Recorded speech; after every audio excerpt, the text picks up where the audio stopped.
I'm Billy S, welcome back to the channel. Today we're taking on my most voted on community ranking yet, as my community ranks the Dark Souls 2 bosses from easiest to hardest.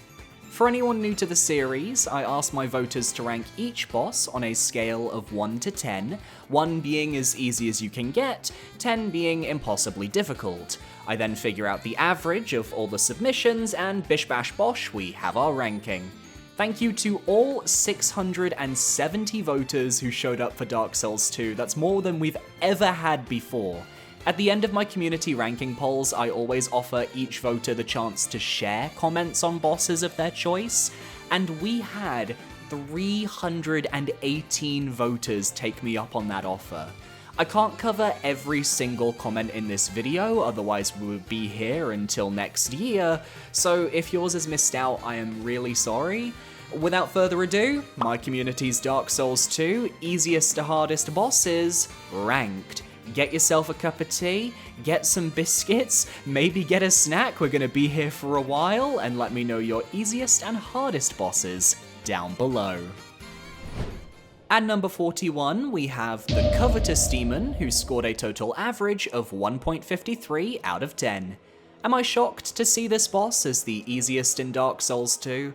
Not at all. It's the most memed on creature in the franchise outside of Pinwheel, and has the exact same issues as our family of 3 from Dark Souls 1. He's fought at a point in the game after you've already overcome harder bosses in your playthrough, which means by the time you reach him, you're already strong enough to whittle his surprisingly small health pool down, without interacting with any of his unique mechanics no less. Due to his slow movement speed and large bulky mass, he's not hard to hit, and the only danger comes from a surprise roll to the side that can potentially knock the player over. You'd think a creature with this much blubber would have more health or thicker skin, like the Adjudicator from Demon's Souls. But no, I don't even need to say anything. Every Dark Souls 2 player knows this is the game's joke boss. The grab attack that takes your equipment off could have been a nice gimmick if you could even get hit by it. I only found out it exists from a YouTube video. You will never see the mechanic where he eats you and de-equips your armor, but giving you ample opportunity to re-equip it regardless, nor the mechanic where you can break pots on the ceiling to drop corpses that the Covetous Demon proceeds to chow on. Why give us an alternate method to distract the boss, when it's easier to simply walk up to his face and stab him through the eyes? Covetous Demon would be fun if he strips me more often, his slowness would be fun if he was much more lethal when he gets you, then there'd be some panic involved with me stumbling around the menu trying to put my clothes back on as he slowly approaches me. And now all I can think about is the concept of Covetous Demon slowly approaching the player to the Jaws theme. Still wouldn't make him threatening though, but just because he isn't difficult doesn't mean he isn't loved. As easy as he is, I can't make myself hate Covetous Demon. He's so cute looking, and his lore is silly and out of place. A man loved Mytha, so he ate so much he became a slug-like demon. He might just be one of my favorite Dark Souls 2 bosses on looks alone. He's got such a goofy face. My long-term viewers know I've also got a weakness for our Jabba the Hutt boy. Covetous Demon is my favorite boss because he's so happy with life and really reminds the player of an important life lesson. Others may see you as unattractive or weak, but as long as you are happy with yourself, you can never be beaten. Slay queens. Love this comment, love it. But I do think the victory achieved message is definitely a sign that he was beaten.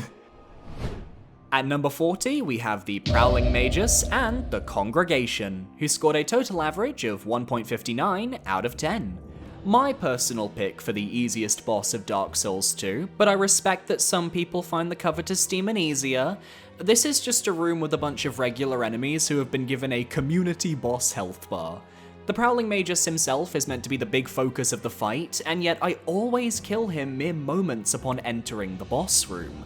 The real dangers are the clerics, who can fire small bolts of magic at regular intervals. This is why I think the boss beats the Covetous Demon for most people, because you can actually see a world where those magic attacks are able to overwhelm the player.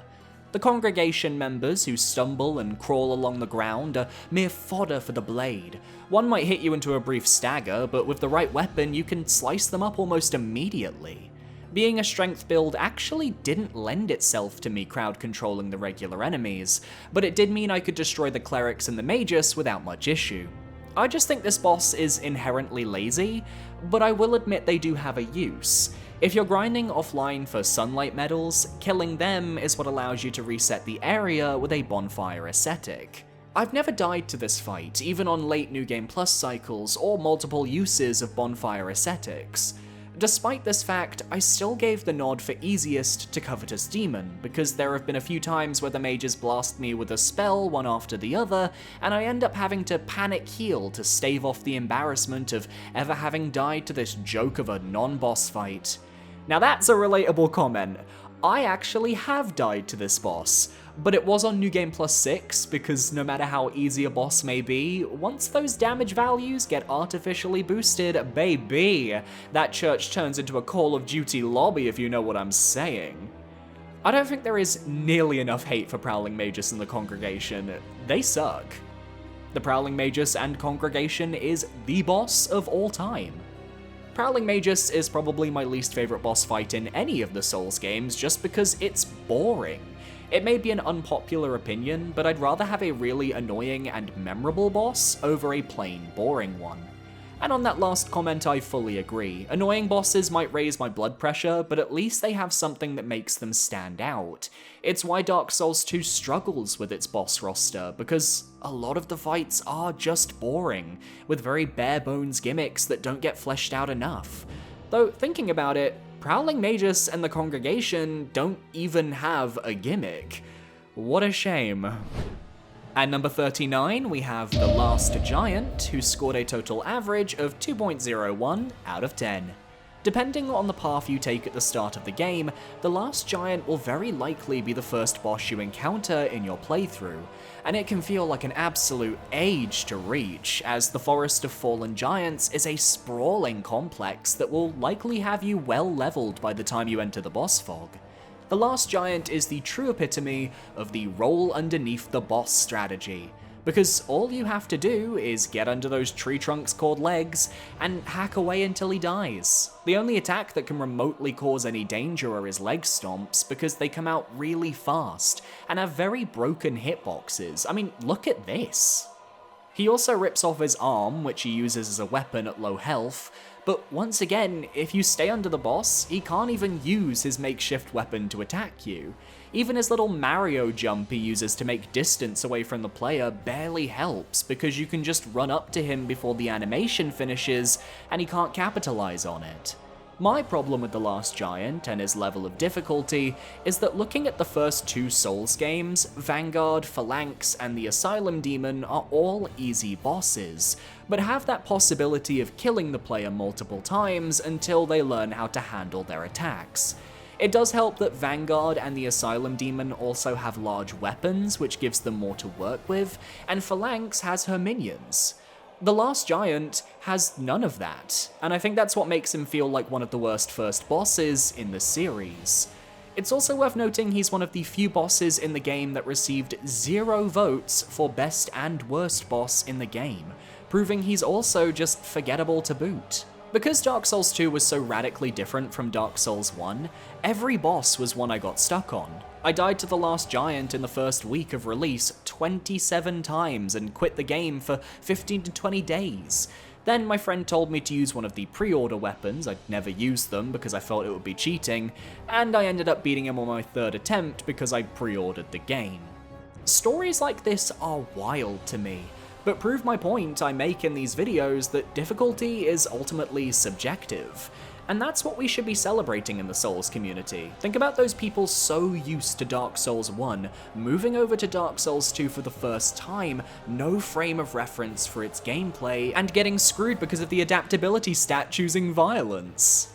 I put Last Giant as easiest because what do you do when you have an enemy which sticks as close as possible to you and hacks at your feet? Right, rip out your own arm to have the range advantage, of course. Perhaps this could be justified via the lore, as the last giant is confirmed to be the Giant Lord that we kill later in the game, making this a River Song Doctor Who situation.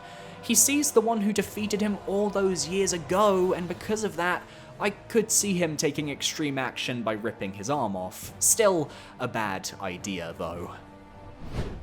At number 38, we have the Dragon Rider, who scored a total average of 2.07 out of 10. As the other main first boss you can run into in Dark Souls 2, I personally think the Dragon Rider is easier than the last giant. And ironically, the voters agreed, as Dragon Rider got 71 votes for the easiest boss, while the last giant only got 62. But it's not those votes that determine the boss's rankings, it's those 1s to 10s. On top of being a traditional boss that you can block with your shield, while circle strafing behind him to hit him from the back, he comes into the fight with a built-in cheese method. His arena is interactable. You'll find 2 levers in hide that can raise the outer edges of the arena, giving you more room to play around with. But should you choose not to raise the arena and face the Dragon Rider in the smallest variant, you can have him lunge at you only to slip into the void and immediately perish. How embarrassing. If you fight him normally, you also won't have any trouble. Blocking most of his damage is satisfying, and if you're more of a dodge roller, his attacks are well telegraphed to roll through. The enemies you fight along the way to the boss are way harder than the boss itself in my opinion, so he should feel like a cakewalk by comparison. Dragon Rider is easily the least difficult fight in the game. 9 times out of 10 they kill themselves, and even if they don't, strafing to the left makes it to where they can't even hit you. A joke of a boss. Yeah, you summed up my thoughts in one quick sentence, though I wouldn't call them a joke per se.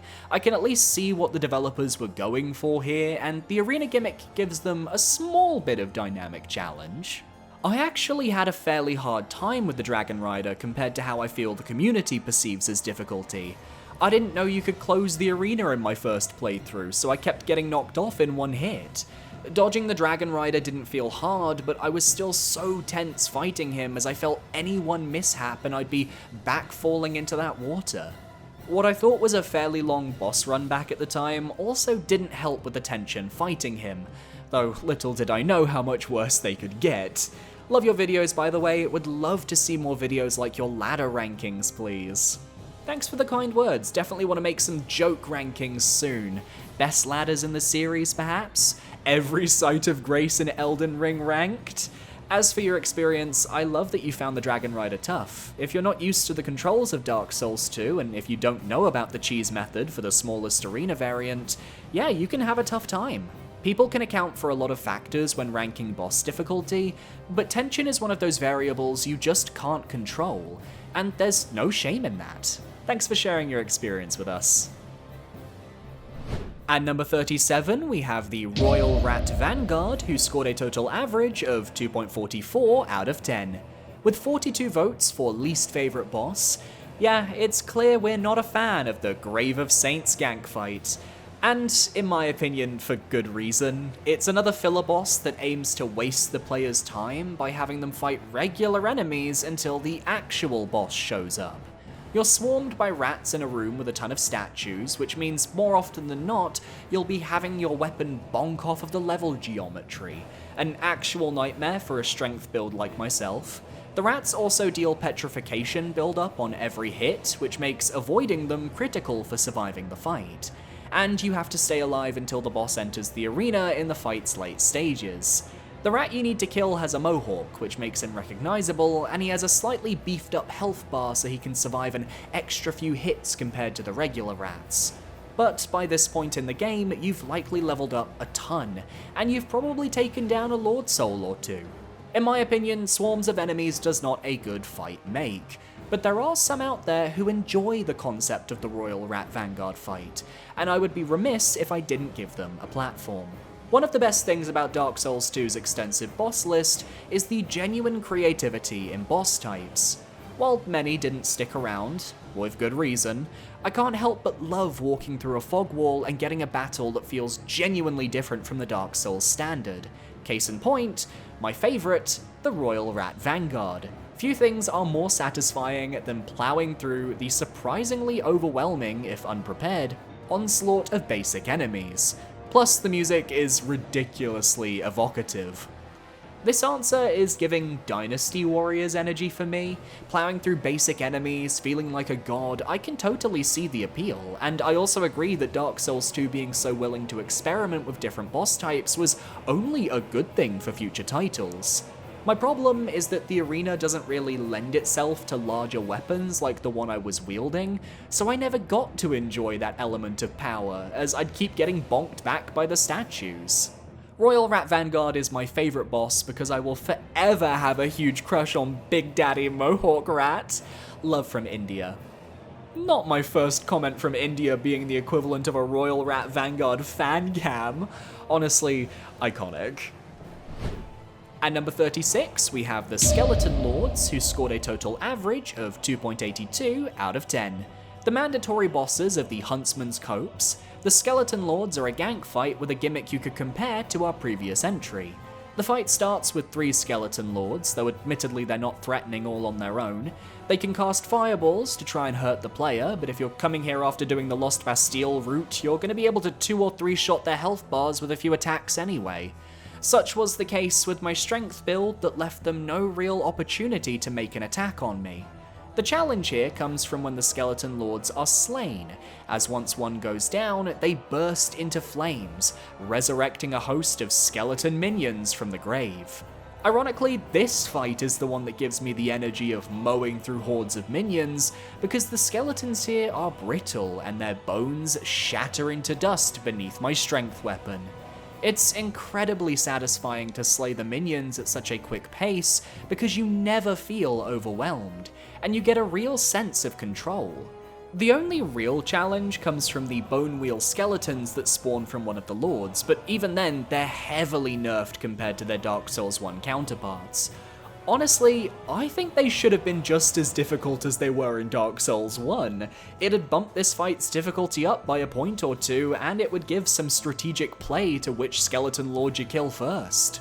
Honestly, while it isn't that good of a boss, I love skeleton lords. There's something so cathartic about being chased by an army of skeletons with such a bombastic and spooky track playing in the background. Sakuraba did not have to go that hard.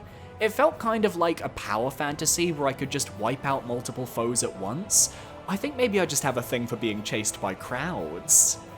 My favourite genre of Soulsborne comment is people wondering why Motoi Sakuraba goes so hard on his boss soundtracks. Meanwhile, I, a Golden Sun fan, have been in awe of his work ever since the Game Boy Advance. Seriously, that man is a wizard when it comes to getting the most out of his compositions, and I'm glad he's getting the respect he deserves.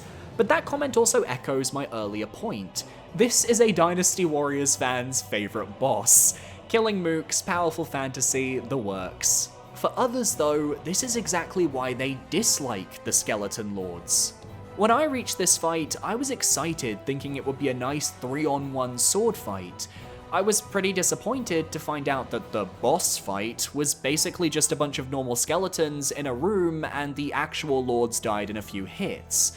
I suppose it could be a player's introduction to gank bosses like it was for me, but it doesn't really give them a good first impression. Whether you enjoy the power fantasy or dislike the weak nature of the main lords themselves, I think we can all agree this boss is easy as fuck. At number 35, we have the Giant Lord, who scored a total average of 3.43 out of 10. While the bosses we've covered up to this point are all early to mid-game fights that at least have an excuse for being easy, the Giant Lord is one of the final fights in the game, as the moment you defeat him, you can head straight to the Throne of Want to face off against the final gauntlet of bosses. And how hard is he? Well, I died more on the path getting to him thanks to that giant statue that can crush you as you make progress. The Giant Lord is just the last giant, except now he has a sword. Wow. The fight is exactly the same premise. Dodge under his legs, swipe at him when you can, avoid his sword swipes, and boom, job done. Like, he does more damage because he's an endgame boss. But this is a joke, right? I've died more to the regular giant enemies in these memories than the Giant Lord. What do you guys think? Giant Lord stinks. Horrible camera for the fight, and somehow easier than most people's first Dark Souls 2 fight last Giant. I am his biggest hater. The battle is lackluster to begin with, but a fight against a giant with a cool weapon should never lack spectacle. Just a criminal performance by this absolute loser. And that's the general sentiment towards this man, lackluster. The lore at least has merit. Slaying him here, only to show up and ruin his day in the future while on the start of your journey, is honestly quite funny. The Giant Lord's boss fight is dripping with lore and atmosphere, and although he might not be near the trickiest fight in the game, the spectacle is sorely underrated. Witnessing and taking part in King Vendrick's ruthless war against the giants is a crucial point in Dark Souls 2, and gives players a surreal feeling as they make the connection to the eternally pissed last giant from the beginning of the game and this crowned Chad. This fight always stuck with me, especially in a game littered with forgettable boss battles. People that eat up the time traveling stuff in Dark Souls 1's DLC but scoff at this fight always confuses me. P.S. Billy, please make this anonymous or they will come after my family. Don't worry, my friend, all the comments are anonymous. I definitely see your points. Lore-wise, getting to experience the giant memories and see the Crusades for ourselves is meant to be impactful, and for many players it definitely hits home. Though, admittedly, I don't think it works for me personally. Dark Souls 2 suffers from an endgame that feels heavily disjointed compared to the rest of the series. Without knowing the lore, I never understood why we needed to invade the memories of these giants. Nor did I really get the impact of Vendrick's war with them. Yes, Souls games usually don't convey the lore and require a lot of item reading and Vati Vidya videos to supplement your knowledge, but Dark Souls 2 feels extra vague in that sense. And thus, while I do enjoy the warlike spectacle, it's not something we're used to in Souls, it feels superficial because I have no clue why we're here bullying this poor giant. Anyway, Giant Lord is easy. Moving on before I get too far into a tangent. This video is going to be long enough as it is. At number 34, we have the Twin Dragon Riders, who scored a total average of 3.54 out of 10. Now, anybody who watched my top 15 easiest Soulsborne bosses video, link in the description, will know that I would rank this pair much lower on my personal list. In fact, I think they're a bit of a joke, and the only difficulty of their fight comes from the path to reach them sapping your resources, especially for players who don't know about Castle Drangleiac's hidden bonfire before Nishandra's room. The fight itself is a fight against two Dragon Riders. The one atop the platform has less health and dies in about 3 to 4 hits, while the one that starts on the ground with you dies in about 7 to 10 hits. Their movesets haven't changed, and as long as you play aggressive and you've leveled effectively across the game, I really don't see how this pair doesn't just wither away into dust beneath your blade. I'm gonna leave this entry to you guys. Tell me what you think about the Twin Dragon Riders, my wonderful voters. Twin Dragon Riders are probably easier than the Lone Dragon Rider because you fight them when you are already quite strong and accustomed to the game. A totally valid opinion. I can swing either way depending on the day. Sometimes I feel the ease of the Hide Dragon Rider is enough to consider it easier, while with the twins, I feel like their fight goes by quicker because of the player's higher damage output. It's two Dragon Riders, what did you expect? The fact that one of them uses ranged attacks at first and joins the battle later is neat though. Aha! Here is where I think the difficulty comes in. The Dragon Rider atop the platform uses ranged attacks once you enter the boss room, but due to my high damage output, he never got the chance to use them in my playthrough, instead being forced to drop down almost immediately. If I could change this fight, I'd make it so the weaker Dragon Rider is the one on the ground, and we have to slay him to fight the second. Thus, when the first Dragon Rider dies, the second discards their bow and drops down, having a more tankier health pool, and maybe even a different weapon to provide more of a challenge. FromSoft, hire me, I just made an easy fight a little bit harder. At number 33, we have the Demon of Song, who scored a total average of 3.68 out of 10. So a little background about how I script videos. I'll pick the boss I'm going to talk about, think about their memorable qualities or their moves that stick in the mind, and then waffle on for a paragraph or two relating them to the video topic. Demon of Song is one of the few bosses in Dark Souls 2 where I am genuinely sitting here thinking, what does this boss do again?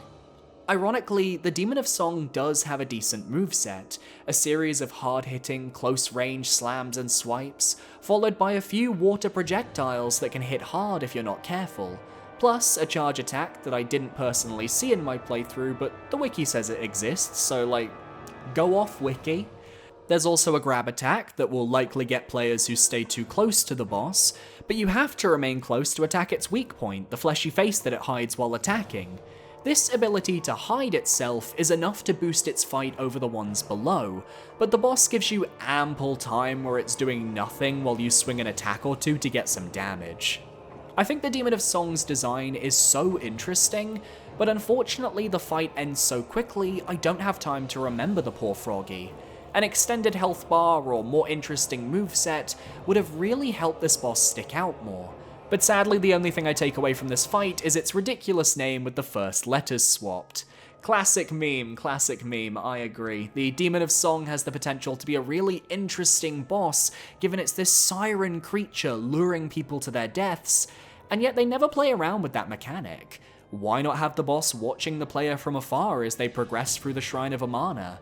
Give it some presents before we run into its den. The only hint we get is the slain Milfanito right before its boss fog. I played Dark Souls 2 last out of all the Soulsborne games, and while a lot of bosses felt like rough drafts for future bosses, there was nothing else that reminded me of the Demon of Song. An entirely unique encounter that actually even killed me once. Such a cool design and a simple but effective IMO gimmick. I'd like to see FromSoft repeat this concept in the future. I definitely think there's room to play around with a boss that actively protects their weak points, but finding the right balance where the boss protects itself enough to be a threat while not too much to the point of tedium is why this boss concept hasn't been repeated. There will almost always be someone who has it too easy or too hard, which is a real shame. Something that I will never understand is how I end up struggling so much against the Demon of Song. I often see on challenge runs people defeating it without any issues, or even just humiliating it, but for some reason I always die once or even twice to him. I feel his dodge timings are so weird and hard to get, combined with his large damage output, which is enough to two-shot any proper leveled player for the fight. I normally end up having to go through that horrible run back at least once in all my playthroughs. Perhaps my favourite aspect of Soulsborne is how we all have that one boss that everyone finds easy, but we struggle with to the point of confusion. We've all been there, there's nothing to be ashamed about. The fact that you struggle against this boss isn't a knock against your skills as a player, it's just proof the developers were able to get the difficulty right in small cases. I do think the Demon of Song's hitboxes feel a bit cheap though, and his jump slam can feel awkward to dodge since it's delayed just a tad more than you expect. Definitely a step up from our previous entries, though. At number 32, we have the Old Iron King, who scored a total average of 3.76 out of 10. The first of the four lords, I'm not shocked to see him ranked the easiest and the lowest of the quartet. Because let's be real, he's a miniature variant of Ceaseless Discharge from Dark Souls, only his attacks are somehow slower and easier to avoid. The Old Iron King alternates between smashing you with his fist, swiping you with his claws, and a series of fire-based attacks. He can either breathe fire in a wide cone, or use a linear fire blast attack that can knock the player back, though I found he'd only use that to players that fled his melee range, and since I didn't do that in my recorded footage, I was able to lock him into a combo of Claw Swipe, Fire Breath, Claw Swipe, Fire Breath, Smash, Fire Breath, dead. It was honestly pretty embarrassing for the boss, because I know what he can do. I know he can use a little AoE attack with his fist slams every now and then, and I know that if a hit connects, it could potentially knock you into the true difficulty of this fight, as one voter comments. The Old Iron King wasn't hard, the hole in the fucking ground was the hard part. Ah yes, the good old days of getting knocked into that lava pool or accidentally backing into it constantly are ones I won't soon forget. That hole was a meme in the Dark Souls 2 community for a very good reason. Most of the Old Iron King voter comments also mentioned the hole, and that's never not going to be hilarious to me. But the reality is that this boss poses no threat to anyone capable of dodging telegraphed attacks, and most deaths here come from inexperience or a lack of knowledge of his moveset. Repeat playthroughs are a joke. Iron King is odd to me, because on one hand, I understand why people might find him underwhelming. On the other hand, one criticism I see levied at him is that he feels too video gamey. I understand he's easily telegraphic and quite slow, but why is too video gamey seen/used as a criticism? Yes, it's a video game. I don't play Souls games for realism. We shouldn't feel ashamed that video games are video games. Yeah, I agree with your sentiment. Video gamey isn't always the best form of criticism. People tend to use it as a catch-all critique, and often in the wrong context. I'd personally use the video gamey critique on a game that actively markets itself as trying to blur the lines between video games and reality, not for a Dark Souls title where you can take an elevator from a windmill up through the sky and into a lava-filled volcano. You already hit the nail on the head. He's slow, he's easily telegraphed, those are his main critiques, that's all he needs. Say what you want about Dark Souls 2, but god damn is old Iron King thick AF. It's hard to fight him when every time he moves, his cheeks clap and distract you immediately. Whew, I think I need help. Can confirm, anybody unaware, the old Iron King is caked the fuck up. There's an infamous video of his glutes on YouTube, go check it out if that's your persuasion. At number 31, we have the Flexile Sentry, who scored a total average of 3.81 out of 10. One of only 4 bosses to not receive any votes for easiest or hardest boss on the poll, the Flexile Sentry is a fight I feel is pretty underrated in the grand scheme of Dark Souls 2. The boss is a fusion of 2 enemies, tied together through their armor at the waist. One wields a series of curved swords, the other a pair of spiked clubs, and depending on which side you're facing, you'll have to dodge these weapons and get damage in where you can. For me, this fight was never hard, as the early game of Dark Souls 2 is rather generous with how much you get to level up, and tanking hits and making distance was a genuinely valid strategy. With a shield, I'm sure it's possible to block attacks, but you've got to be careful of the curved sword bleed buildup. I also love that these are lizard men. Really makes me wish we could play as a lizard man in Soulsborne. Give me my Dragonborn Argonian option, FromSoft. The monster fuckers need something. The gimmick of the arena, flooding over time, is cool in theory, but doesn't do much in practice, because the fight is usually over before the water level is high enough to hinder your movement. The boss design's cool, and the fight itself is alright, but not particularly challenging or special. Yep, there's a water flooding gimmick for this fight.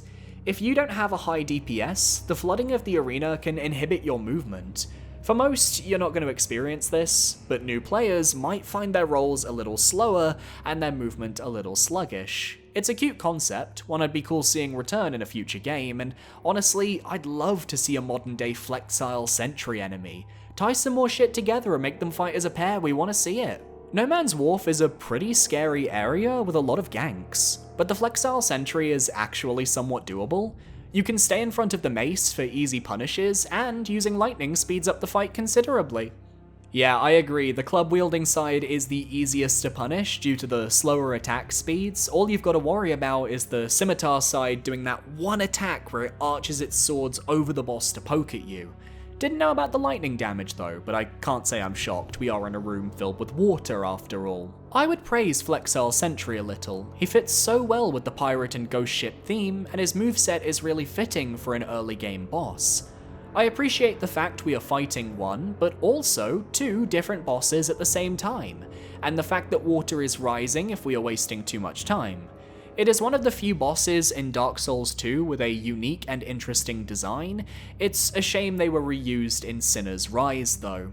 I agree, they were reused far too early into the playthrough. The original 2014 Dark Souls 2 had a Flexile Sentry on the path to Drangleic Castle before the Shrine of Winter, instead of the ones at Sinner's Rise, and that felt a bit more interesting to me. It's way later in the game, the boss is less fresh in your mind, but that could just be my bias for the 2014 release showing. At number 30, we have the Old Dragon Slayer, who scored a total average of 3.86 out of 10. The second of 4 fights to receive no votes for easiest or hardest boss, as well as the second of 3 bosses to not receive a single vote for favourite or least favourite boss in the game, Old Dragon Slayer is sadly a little forgettable. This Ornstein lookalike is adept with a spear, moves with an agile gait, and can even break out some special dark attacks to spice up the proceedings. Compared to some of the other fights in the early game, Old Dragon Slayer actually has the potential to get some easy kills. His attacks can hit hard, some of his swings have a wide hitbox which caught me off guard a few times, and trying to back up and get space in the arena can be challenging if you've not got a pillar or two blocking line of sight. On the flip side, I found that simply strafing to the Old Dragon Slayer's right is more than enough to avoid most attacks. Even his central thrust misses me despite being up close and personal, bit embarrassing moment for the boss if I do say so myself. It's a shame his dark attacks don't really affect the fight much, so much build up for just a pebble of dark. Getting to him was 100 times harder than the boss himself. I did Dragon Rider before him, and it was the very first area I explored. You can imagine my despair trying to kill that fucking dragon, lol. But without adaptability, his slam can be challenging to deal with, so he gets a tiny extra lead regardless of his very simple to punish kit. Turns out Ornstein without Smo is nothing to write home about. At the very least, Ornstein in Dark Souls 2's engine is nothing to write home about. But I agree, they made the path to reaching him way harder than the boss itself, though fighting a wyvern that can one-shot the player with its fire breath would make any fight easier by comparison. I feel when you get access to him, being the second, possibly first area you go to when you get free reign, he's a fairly challenging fight, especially running past all those hulking knights. I think in the lore, this guy is just that, a guy cosplaying as Ornstein. But I'm an edgy millennial, so I see a Dark Mirror character and I go, hell yeah. Yeah, he's tougher than the average bosses up to this point, and the concept of fighting a darker, more edgy Ornstein isn't the worst thing in the world. I just think for creating a legacy character style fight, he should have been placed later in the game, and with a more advanced moveset. He feels so random and out of place where he is, and only manages to tarnish the legacy of Ornstein Dark Souls 1 with the wider community. At number 29, we have the Guardian Dragon, who scored a total average of 3.89 out of 10. A late game boss fought at the end of Aaviier's Keep, this dragon is designed to keep us from breaking our way into the Dragon Eyrie. Now, Dark Souls 2's base game dragons were critiqued by the fanbase for having very predictable movesets.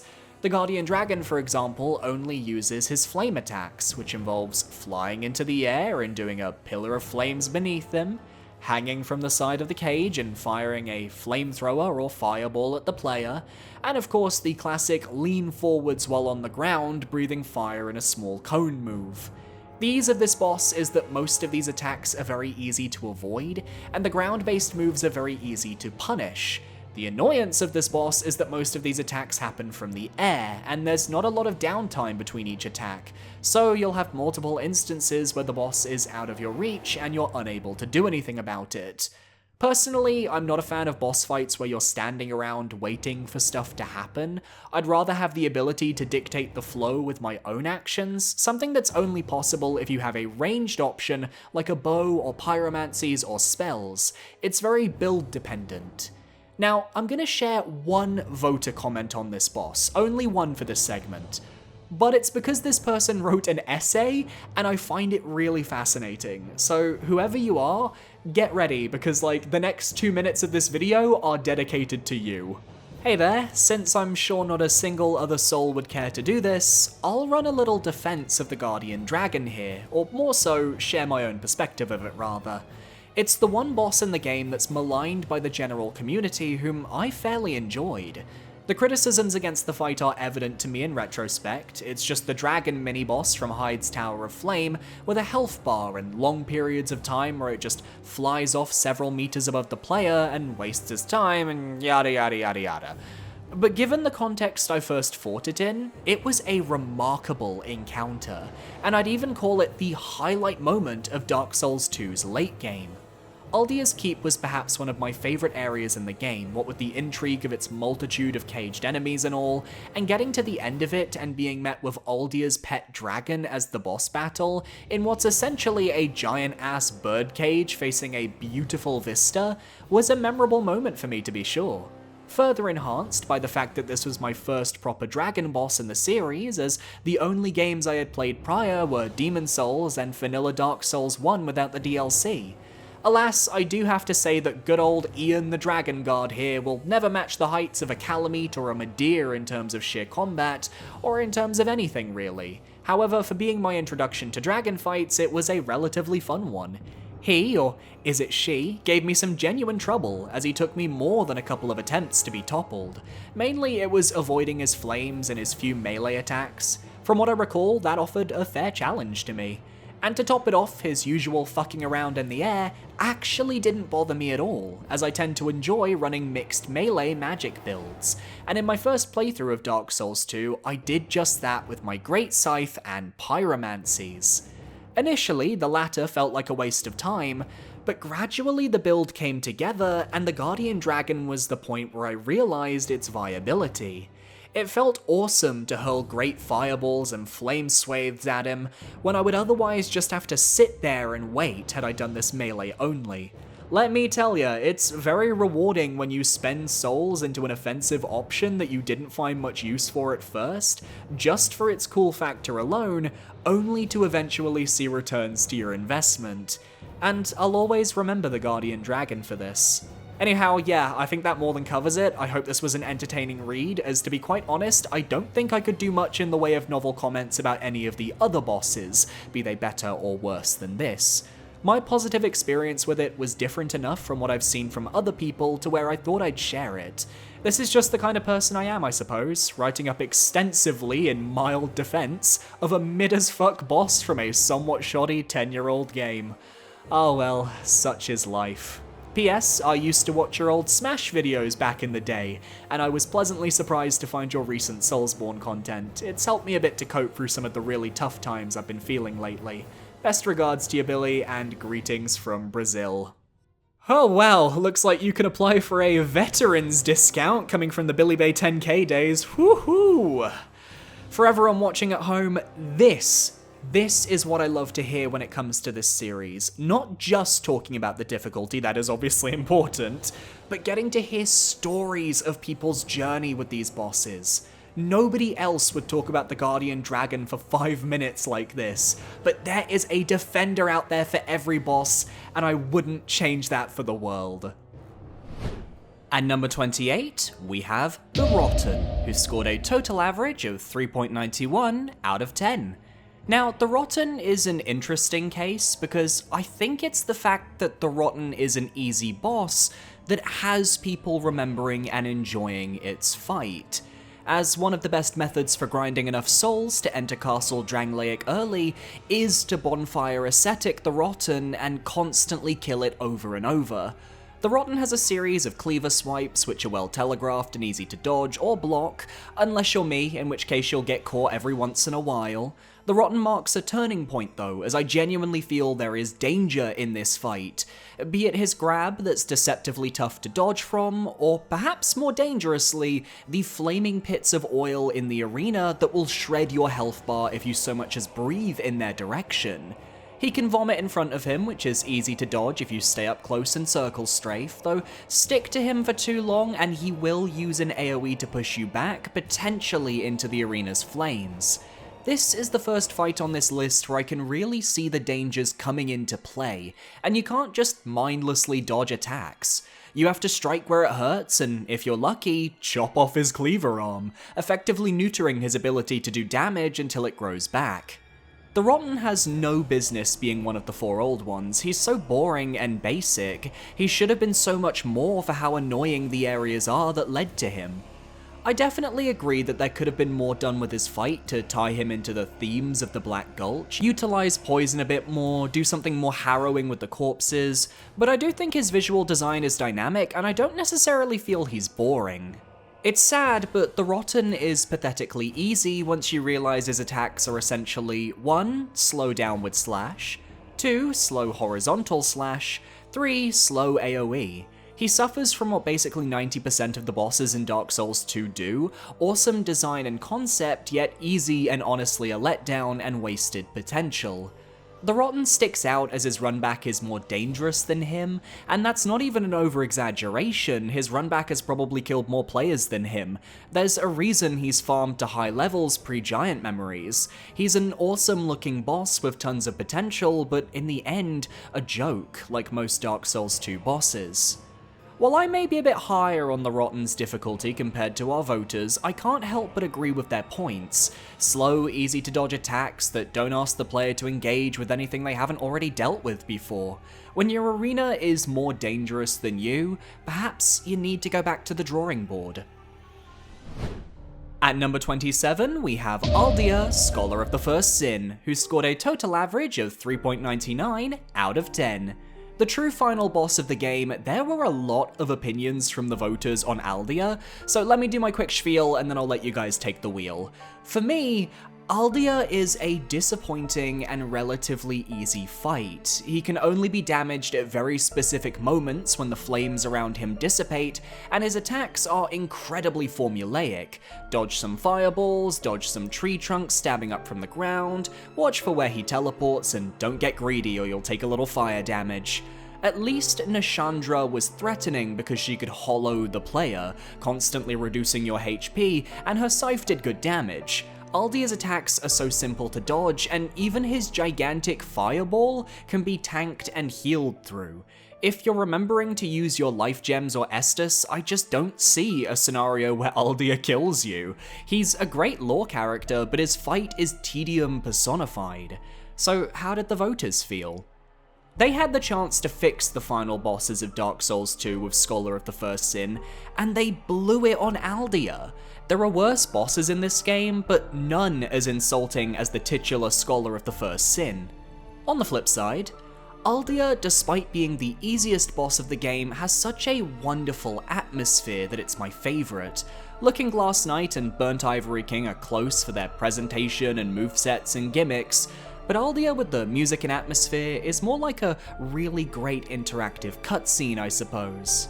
All of this is totally fair. Aaviier's character certainly enhances his fight beyond the dregs of the bottom of the barrel, but I can't help feeling for his character he deserved a better fight, one that engages and excites the player. This is a difficulty ranking, not a quality ranking after all, and many of the Aaviier comments, and honestly a lot of the comments in general that came from the voters, reflect this sentiment. You're able to praise characters and stories and lore and cinematics, which I love to read, I really do, but I need to urge viewers who are gonna be voting in the next few community ranking polls, remember to loop them back to the topic being discussed, which is difficulty. On with the show. At number 26, we have Scorpioness Najka, who scored a total average of 4.16 out of 10. She shares a distinction with the old Dragon Slayer as the only boss to be completely forgotten in all of the polls regarding this community ranking. No rankings for easiest or hardest boss, nor favorite or least favorite boss. She is invisible. Which is a shame because I've gone to bat for her multiple times as an underrated fight.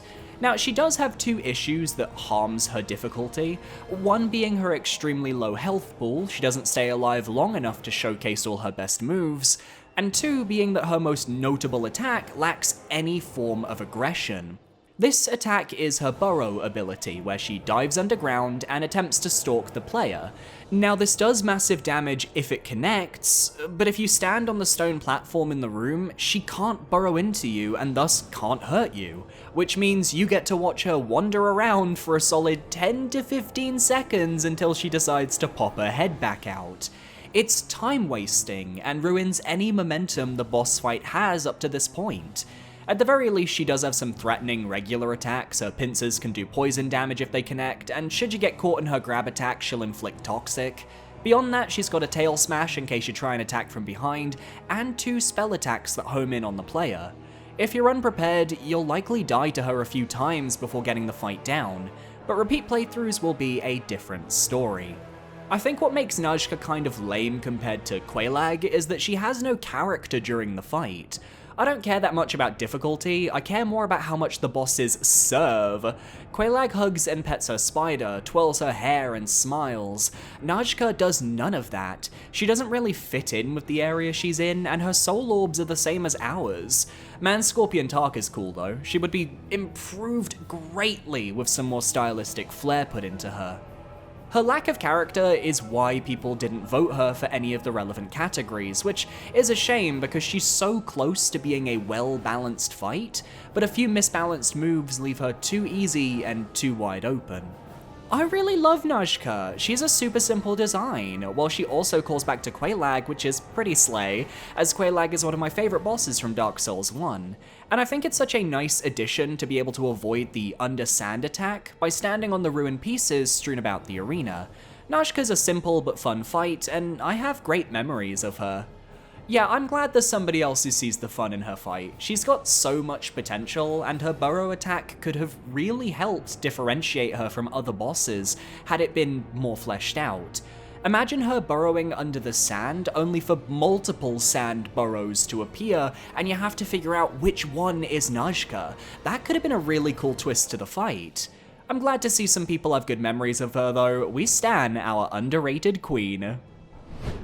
At number 25, we have the Executioner's Chariot, who scored a total average of 4.18 out of 10. I'm gonna be honest, I was expecting the Chariot to score a much higher difficulty ranking among the voters. On the one hand, I was totally sure some people would justify a high difficulty ranking through the absolute torture that is the Executioner Alley boss runback. On the other hand, I can see why some voters felt the boss was on the easier end due to the actual battle with the horses themselves being a very simple affair due to their limited movesets. After all, once the chariot stops moving and the horses become regular enemies, it's just like fighting any regular beast-type creature. For me, the Executioner's Chariot would have ranked higher because of the first half of the fight, having to get through the skeleton necromancer-infested stadium to reach the lever needed to separate chariot from horses. Whew. I know it's possible to dodge through the wheels as the chariot passes by, but it always felt a little too risky for me. And trying to share the little pockets of safe space with the necromancers and the skeletons always left me at risk with them. Once you understand the arena layout, you can make a solid plan, but I feel like every playthrough I either have a flawless run where I beat the chariot in one go, or I just completely choke and am left suffering at the hands of the necromancers. There's no in-between, a solid 5 or 6 for me personally. The Executioner's Chariot feels like a Zelda boss, except you pull the lever only once and not 3 times. You know what? That makes a surprising amount of sense. The Executioner's Chariot would be right at home in a Zelda game, and perhaps that's why I've always enjoyed the experience. Executioner's Chariot can literally go fuck itself. Not only is the run back one of the top 3 worst in the game, you have to basically fight every single person on your way back. If not, Dark Souls 2's beautiful iframes will get you killed entering the boss room almost every time. I've also been hit by the chariot multiple times, even though I thought I was in an alcove. Second phase is fine, the horses are pretty easy, but that first phase with the gank skeletons can be extremely irritating. I despise having to do this boss anytime I play this game. Yeah, echoing my thoughts exactly. The second phase with the horses isn't that hard, it is the first part of the fight that brings in the difficulty. And while I definitely enjoy it more than this voter, I don't blame anyone for getting frustrated when it comes to those alcove shenanigans.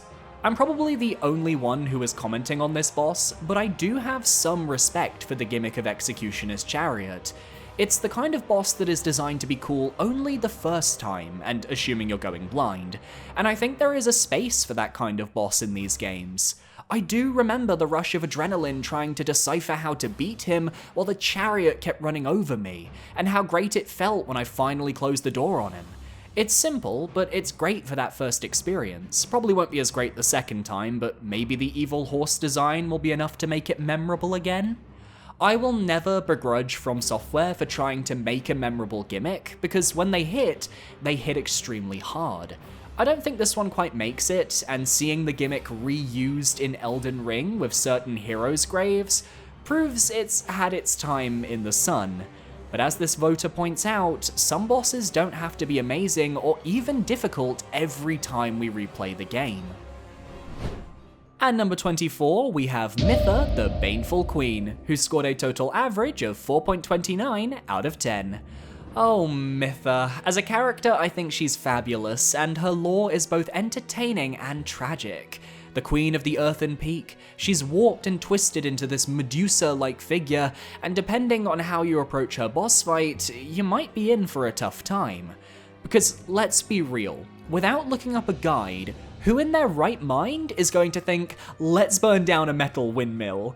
This is relevant because Mytha's arena is a giant poison-filled pool, and if you don't burn the windmill, there's no safe place to stand to avoid the status effect, which means you would be fighting her in a mini poison swamp, constantly taking damage. Not only that, she heals when in her poison, which means you'll have to be extremely aggressive doing damage or you're not going to make any progress. Burning the windmill makes the fight possible by giving you a central platform to stand on with poison surrounding the outside. She has a spear moveset that she uses when you're up close or to gain distance as she jumps back. You should be used to that weapon type by now. Her real danger comes from her dangling head, as it can fire soul arrows at the player which home in and do decent damage, and while not difficult to avoid, there's the attack where she chucks her head at you to cause an AoE, and it's just fucking funny. In 2024, I refuse to consider the poisonous version since we all know about the windmill, but besides that, Mytha is likely the most painfully average encounter, scoring a perfect 5 out of 10 for me. Mytha for her place in the game is honestly fine being a painfully average fight. If I were running a less hard-hitting strength weapon, I might have actually had a little trouble. There was no way she was killing me, but I've died to her a few times in the past. Mytha can fuck off. I've only played through once as a mage and I didn't know about the torch mechanic yet, so it just felt like there wasn't enough time to win. I just brute forced it and eventually won, and shortly after discovered the torch strat. Oh, you sweet, sweet summer child. I genuinely think you are a god for brute forcing your way through her poison variant. That's easily a 7 to 8 level difficulty fight right there. I surprisingly actually quite enjoyed Mytha the Baneful Queen. A hot take for sure, but I have my reasons. Her lore, although quite simple, still leaves an impact. She who deeply fell in love, poisoned her body to the degree in which you find her, in an attempt to gain the beauty for the love of the Iron King.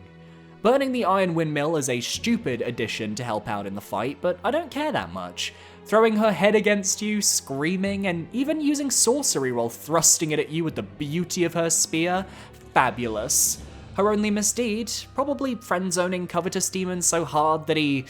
well, I'm not body-shaming anyone here, but...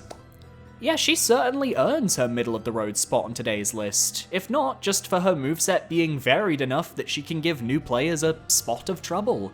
Good for her, good for her. At number 23, we have Nishandra, who scored a total average of 4.51 out of 10. The original final boss of Dark Souls 2 and the main antagonist of the game, I've seen it floated around by users that she's intended to be weak, and that her being not that difficult is lore accurate, but I disagree so heavily. She was the smallest shard of Manus, yes, but that's what made her desires so strong. It's what led to her overcoming an entire kingdom and almost achieving her goal in a way that Alana and Adalia never could. It's a shame then that her fight really isn't that difficult. Nishandra has 3 main forms of attack. Firstly, her scythe swings, which I'll admit have caught me off guard once or twice due to her surprisingly high damage, cockiness from my part at its finest. Then there are her curse orbs, which will slowly begin to hollow the player, with every curse infliction lowering your maximum health and making you easier to kill. Lastly, she has her lasers, which I swear have a weird hitbox because they're easy to avoid, but sometimes I'll get clipped on them and think, that felt janky. I do think she's more threatening than Aldia, and you all agree, but at the end of the game, you either want a fight like Dark Souls 1, where the boss doesn't have a lot of health but has insane aggression to give the illusion of a tough fight, or a fight like Dark Souls 3 onwards, where the final boss is an extremely tough foe that allows you to fully flex your final build to achieve your goal. Dark Souls 2 just doesn't have that. Throne Watcher and Throne Defender are the hardest Throne of Want bosses, and that to me is just extremely sad, no matter how much I love Nashandra's character. Nashandra is by far the worst boss in the game, not because she's an awful fight or unfair or anything, but simply because of how underwhelming and disappointing it is. Her design is the only good aspect to her, and by the time you face her, she's pretty much a cakewalk with limited and basic moves. Sadly, I agree. For as much hype as her opening cutscene suggests, she fails to challenge the player, yet doesn't succeed as a lore fight like Gwyn either. When the final boss is being ranked near early game bosses like Mytha or our next entry, something went very wrong somewhere. Great lore, great design, great build-up, and a pathetic boss. She barely attacks you herself, and the only real threat is the curse orbs around her, which a player can easily ignore and heal through. A disappointing note to end the game on if you don't fight Aaviier. I think if Nashandra was more mobile and more strategic with her curse orbs, she'd be more entertaining as a result. Her fight could have felt like a chess match as we tried to take out the queen. But ultimately, it falls into the category of meh. At number 22, we have The Pursuer, who scored a total average of 4.65 out of 10. Finally, we're hitting the bosses that I feel are properly balanced for their place in the game. The Pursuer is your first true knight boss in the game that will give the player trouble. He's got a large sword with a sweeping reach, a lot of range, and his combos are lengthier than anything you've faced up to this point. He's aggressive, which befits his name, and can end his combos through multiple different attacks, from a cool spin to an overhead slam. Perhaps his most dangerous feature though is his ability to impale the player with a grab. If he lands it, he'll activate a curse mechanic, hollowing you immediately and giving him access to 2 dark spells. One is a cone of orbs fired like a shotgun, which is best dodged by being behind the boss. The other is a series of homing orbs that will follow the player. At this early point in the game, your magic defense isn't going to be that high, so these attacks can and will kill you. So don't get grabbed, create your own difficulty, and keep his moveset simple. Technically, you can ballista him during the fight, but I don't really see the point. He's got a weakness to being strafed and dodged to the right. You'll dodge every single attack this way, and it'll often give you a window to punish the boss. So despite being tough, he has a weakness that you can exploit early game while still doing enough damage that a hit or two will kill you and reset the fight. In my opinion, he's the perfect difficulty for the second boss. I just had to vote for the Pursuer as my favorite. I remember dying to him so many times when I had just started playing the game and having no experience skill at all. I also have never grown tired of him appearing again and again, and approaching him almost feels like revisiting an old friend. Yeah, definitely mirrors my own experience, playing Dark Souls 2 for the first time as my first Souls game, failing to beat him so many times until it clicked that I could dodge to the right and inwards.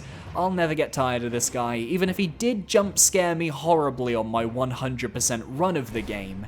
As on New Game Plus, if you go into the throne room at Drangleic Castle, 2 of them will spawn. Good times. I love the Pursuer. He's got a killer concept that's perfectly executed. Not to mention, he's got the single best boss cutscene in the game, maybe of all the Souls games. The red glint from his visor is pure badassery that few bosses can compete with. Zaddy can pursue my ass any day of the week.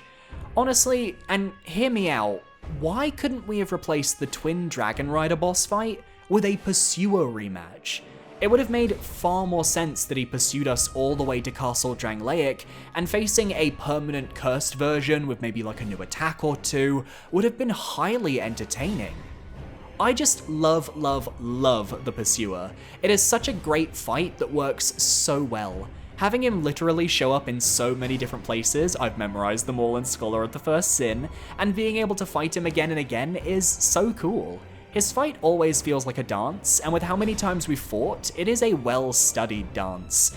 Even with all of this, he still manages to be a challenging fight because he mostly shows up in early game when you're still struggling with the optimal build. Exactly! Even after I've been able to nail his boss fight, which is what we're ranking and thus why he's still under the 5.0 barrier, His reappearances with buffed health, and often in areas with weird arenas or other enemies, really buff his difficulty and allow us to experience harder versions of his fight. I'm glad the Pursuer still gets love from this fanbase. A perfectly balanced, perfectly executed fight, one of the best in the series for me. At number 21, we have the Duke Steer Freya, who scored a total average of 4.77 out of 10.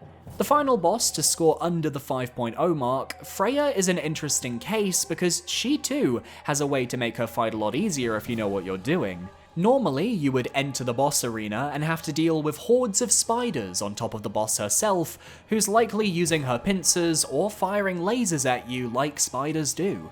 Maybe she'll spit some acid in your direction which can corrode your equipment, or get this, she'll spit webs at you, slowing your movement speed like good old Armored Spider from Demon's Souls. And yet, should you come into the fight with a lit torch, you'll be able to fight the main boss unimpeded, as the baby spiders are all afraid of the torchlight. That still doesn't mean Freya's easy. She's got 2 heads, meaning you can attack her from either side to do damage, but it means that she can protect both sides with her attacks. You can't let your guard down or you will be overwhelmed.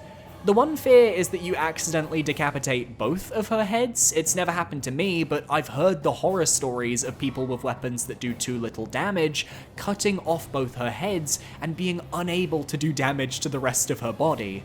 So do yourself a favor, visit the blacksmith. Where's the blacksmith? Ask Markiplier. Meanwhile, I'll chat with my voters. That was a reference, oh my god. I will forever loathe Freya. I remember having 6 close calls where just one more nudge would kill that crawling cretin, but due to camera issues, I'd be stuck with a full screen filling view of that horrendous face. My arachnophobia could barely handle the normal fight, but jump scare spider face would have me literally throwing my camera in fright.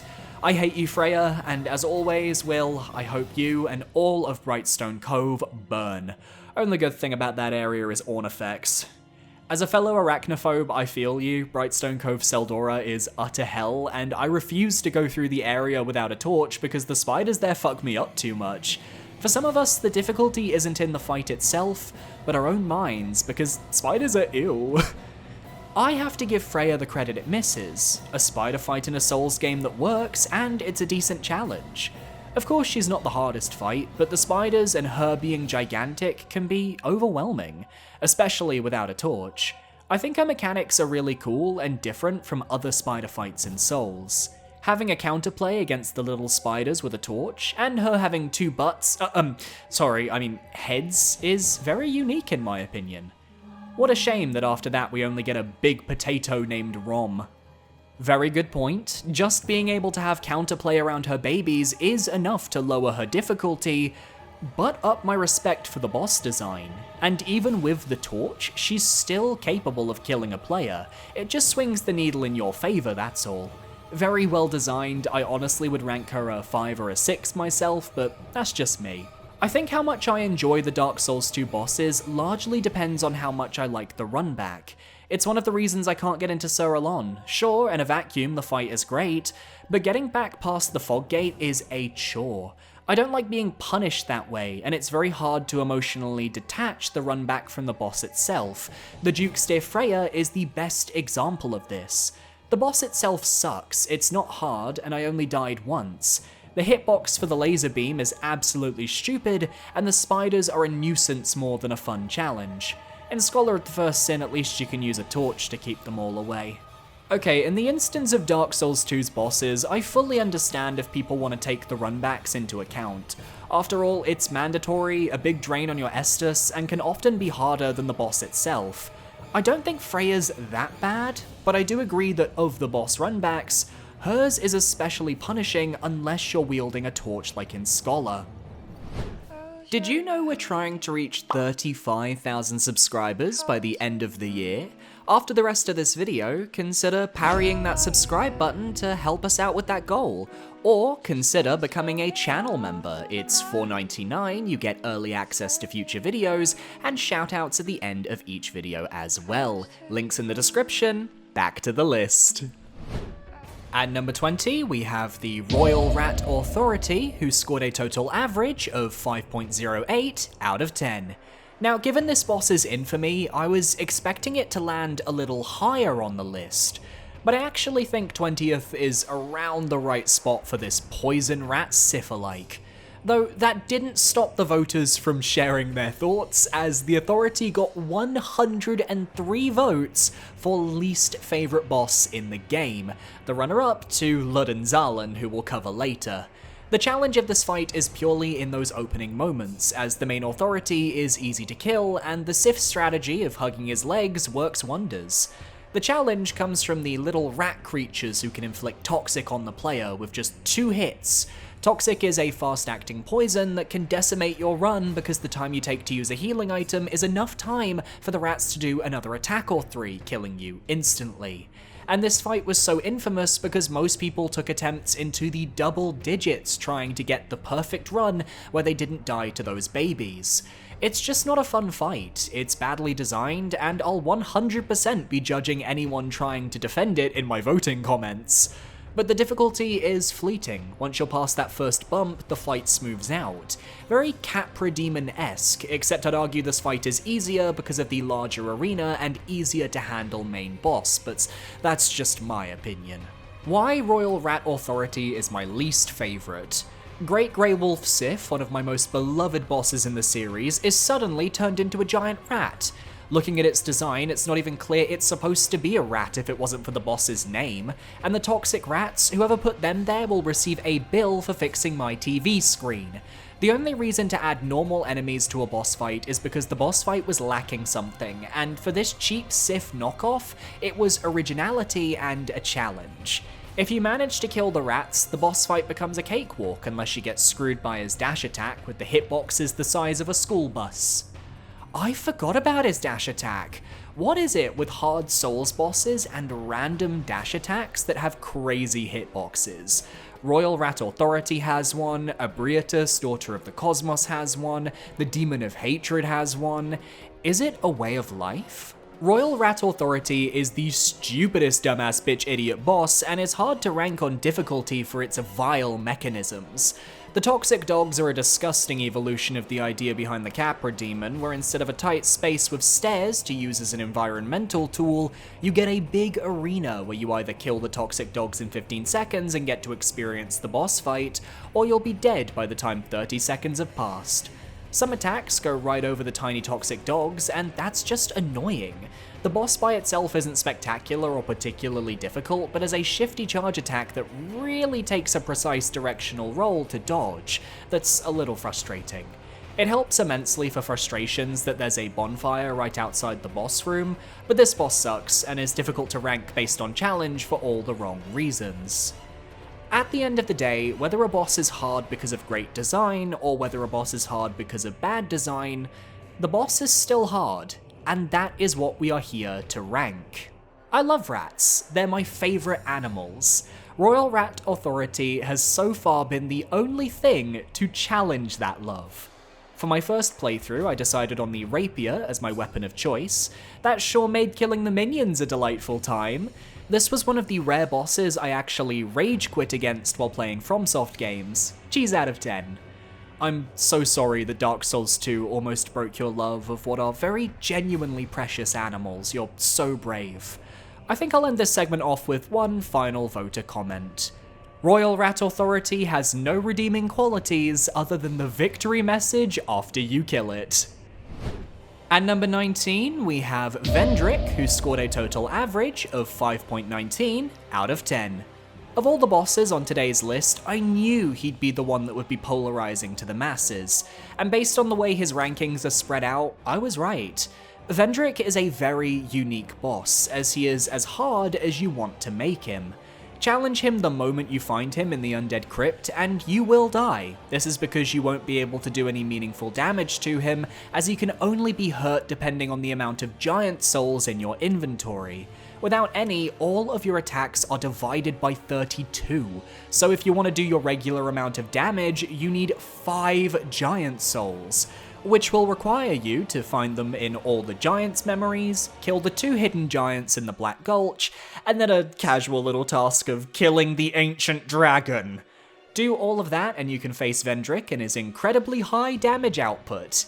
He uses a handful of slashes and strikes, which once you've learned the timing, you can avoid relatively easily, but his horizontal slashes are so quick that you'll definitely get killed once or twice as you try to get that muscle memory.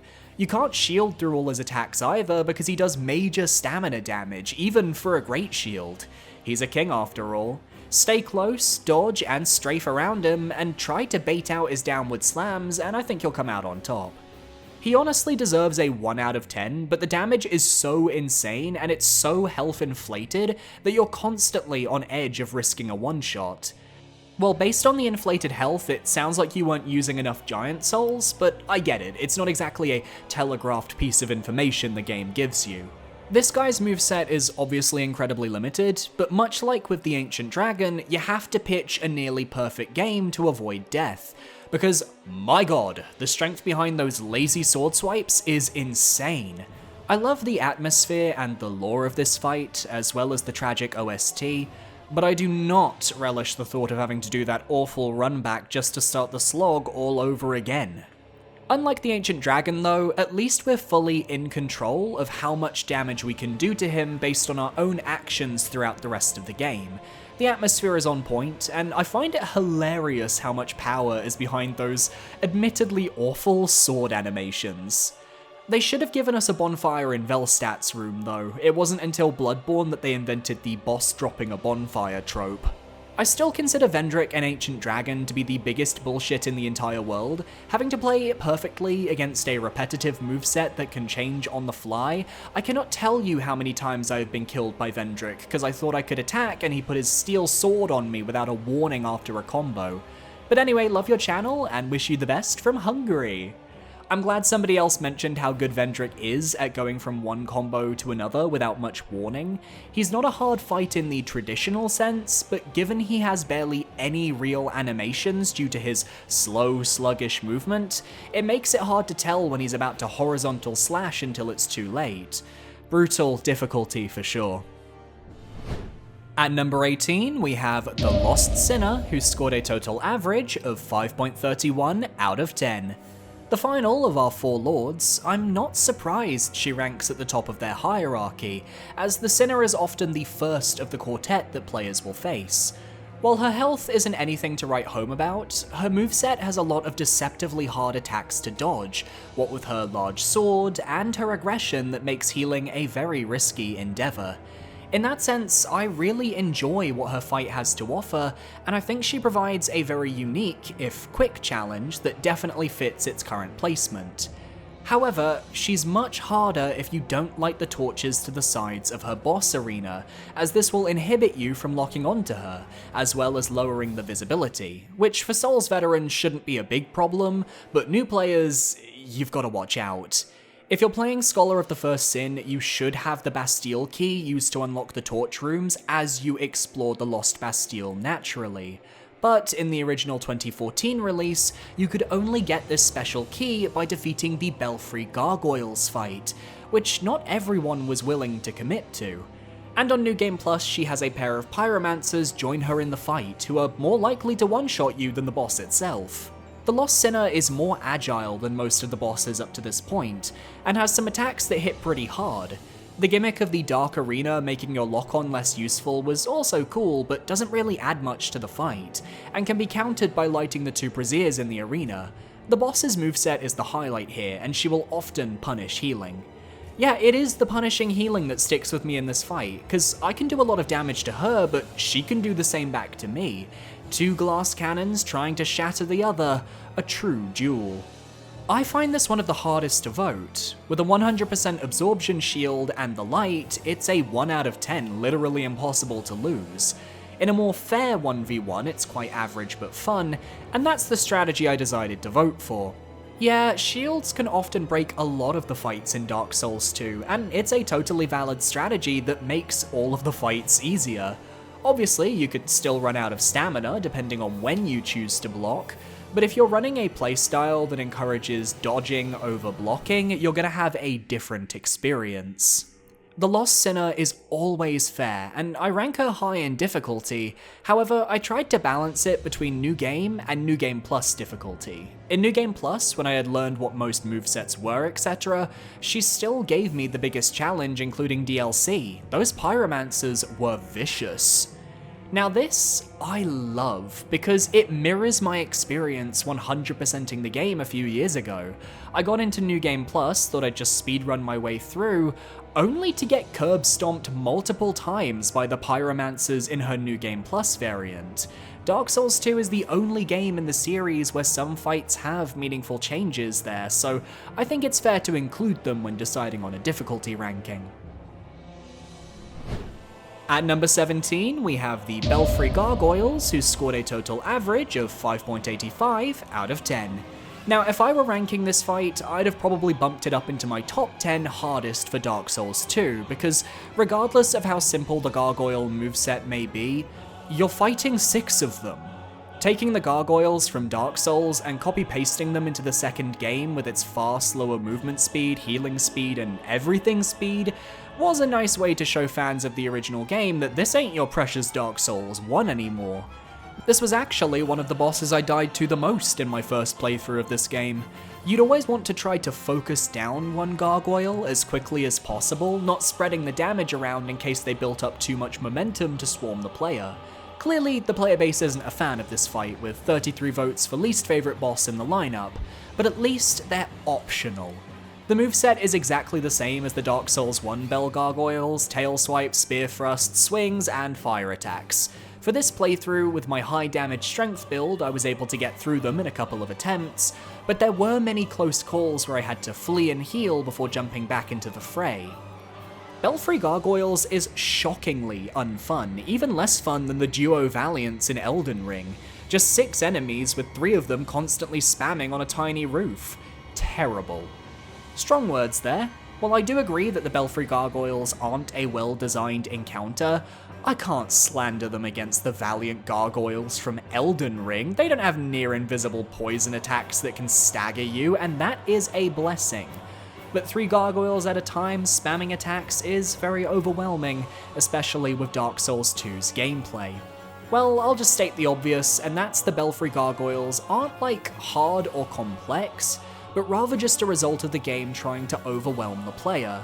Also, I would say that Dark Souls 2 only has like 5 truly good bosses, which is a real shame, well, at least for the base game. This is a case of bad difficulty design. The goal wasn't to challenge the player with a meaningful fight with complex mechanics.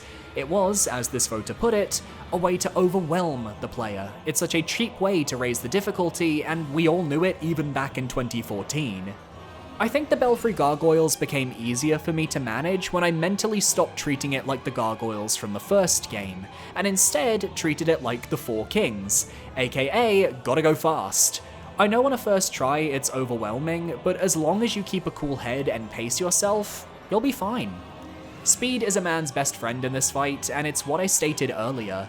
You want to focus down each gargoyle individually, as spreading yourself too thin and doing negligible damage to every gargoyle on the field won't give you any downtime to heal.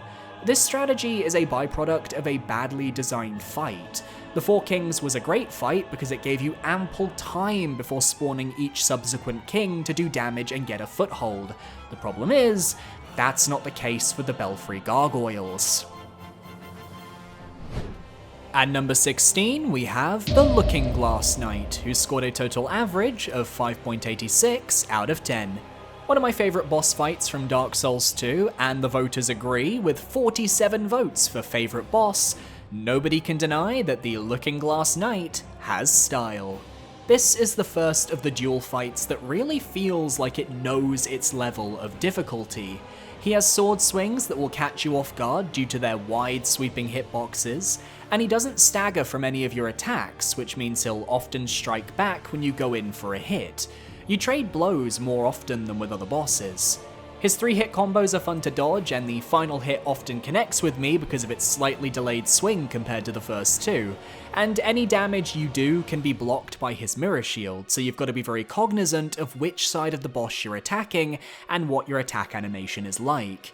Now his main gimmick is to summon an invader who will help him fight you, which he brings from his shield midway through the match. The issue is that he stands incredibly still at this point, and you can choose to attack him for massive damage as he's summoning. This completely negates the point of the invader, as had I decided to, I could have killed him right here. I spared him specifically for my footage. If you're playing online, there's a chance the invader is an actual player as opposed to an AI, and if that happens, the difficulty of this fight is buffed dramatically. There's nothing more terrifying than facing an actual player when you're trying to get the last hit or two on the boss. He also uses his electricity more often in this phase, and for some reason I really struggled to avoid the wide electric cone attack. The singular bolt, fine. 5 bolts, not so fine. I really enjoyed the difficulty here, and while I feel this boss could be more defensive and not leave himself as open as he does at the midpoint, I think it's a beloved fight for a reason. Looking Glass Knight is one of the best bosses FromSoft ever made. Perfectly balanced, offline, badass armor, epic music and area, I just fucking love him from the very bottom of my heart. I can definitely relate to the badass armor. Souls bosses should be judged on the coolness of their armor. Future list idea, maybe? I do think when Looking Glass Knight summons his helper that he could maybe take less damage during the animation, just to ensure he gets to use his gimmick. That for me would make the fight perfectly balanced. His moveset is basic, but needs at least a working brain to avoid. Plus, the shield demands decent positioning to deal consistent damage. His summoning mechanic is only really a problem if you're low-leveled, since he stands still for what feels like an entire year, giving you free hits, which effectively halves the actual health bar. Is it sad that I'm like, oh my god, his shield blocks some attacks, he's so difficult? Like, thinking about it, we are really lowering the bar for Dark Souls 2, doing the bare minimum to make a tough fight. But honestly, that is part of the game's charm, and I'm not sure I would have it any other way. At number 15, we have the Ruined Sentinels, who scored a total average of 5.97 out of 10. Now we're really talking. The first true roadblock of Dark Souls 2 for many, myself included. This trio of slender divas was infamous among my friend group for being a surprisingly difficult fight so early into the game. The first Sentinel that you can fight on the raised platform upon entering the boss arena is the easiest. They can only use their close-range spear moves, which you can either block or strafe around to avoid, giving you a chance to very quickly make this a 2v1 instead of a 3v1. If you make the mistake of dropping to the lower level before killing them though, be prepared for hell. When in the main part of the arena, the Ruined Sentinels can thrust or sweep their spears in your direction, the normal part of their moveset. Then there's the overhead slam, which, while you'd think it's an easy attack to avoid, actually has the most irritating tracking in the world, so you have to roll out of the way. They can throw their shields at the player like a projectile, and because this is a Soulsborne boss, they have a Beyblade spin-to-win move that can decimate players if you're not careful. And with all of this times 3, it's a real lesson in crowd control and recognizing when to make distance and rethink your strategies. Love my Ruined Sentinel twinks. Technically, the Ruined Sentinels are genderless, but leaning female if you go by their names, but we love the energy, bestie. I hate the Ruined Sentinels with a passion, not the hardest bosses in the game by any stretch of the imagination, but I died to them more than any other. I hate gank fights, and they have 3 big enemies with no good way of separating them, and none of them are especially weak, I just hate them. While I agree that gank fights can be frustrating, I really recommend trying to kill the first Ruined Sentinel on that upper platform like I said earlier. And if you wait long enough, a second Sentinel will jump up to the platform to fight you as well. The third Sentinel will come over and smash it eventually though, forcing you to flee to the lower arena, but it means there are ways to even the odds. I always die every playthrough on them. The run back is a bit long and annoying, and the fight itself is very awkward. Trying to beat one on these small platforms so you don't have to deal with 3 at a time isn't easy. Their long halberds hit you from a mile away, and I dread fighting them each playthrough. Ironically, I actually do find it pretty easy to burst one of them down on that platform, but to each their own, I fully respect your experience. Glad you mentioned the run back though, you either get to run through hordes of regular enemies, or make the world's most awkward jump into an open door, take your pick. Ruin Sentinels are a massive wall on my first playthrough. I had a magic build, and if I even managed to get off the platform, I would be Beybladed to death by the two below, which would force me to do the run back, which I also could barely survive. It felt that a lot of the harder bosses actually were simpler, or at least felt more fair than these three. Love from Belgium. I did a magic run for Dark Souls 2 a while back as well, and I ended up switching back to melee because the early game magic wasn't doing it for me, so I can't imagine having to deal with those three under those circumstances. I do think they're more fair than people give them credit for, but that comes with a few extra playthroughs under my belt. I don't know, I like the challenge now, and perhaps having the Belfry Gargoyles a few minutes later makes the Ruin Sentinels look better by comparison. At number 14, we have Aaviier the King's Pet, who scored a total average of 6.01 out of 10. The first DLC fight on today's list, I definitely agree that Aaviier is the easiest, but as we see, that doesn't make her a pushover. Most players will run into Aavier's boss arena early, encountering an invisible foe that they cannot slay. Choosing to fight her like this is a power move, but in reality, you're supposed to find the Eye of the Priestess, which then allows you to view her. Doesn't make it any easier, her claw swipes are deceptively hard to dodge, and have a slight delay to them that makes learning the timing a crucial necessity. She doesn't give the player a lot of time to heal either, she might jump backwards and you're thinking, oh thank god she's leaving, time to pop an Estus, only for her to spring back over and chomp your head with a grab attack.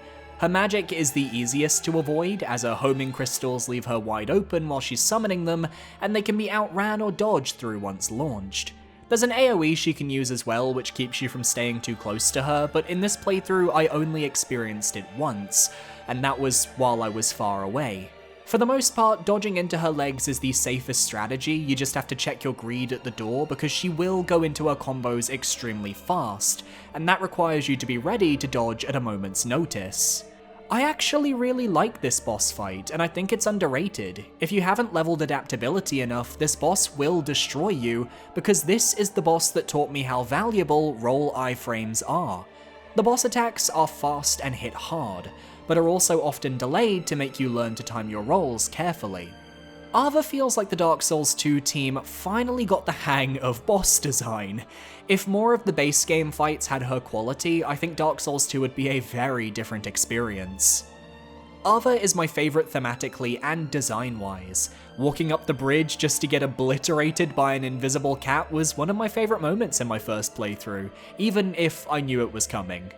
And as a cat person myself, we just have to accept that Aaviier needs a new chew toy, and the bearer of the curse volunteered, and that's okay.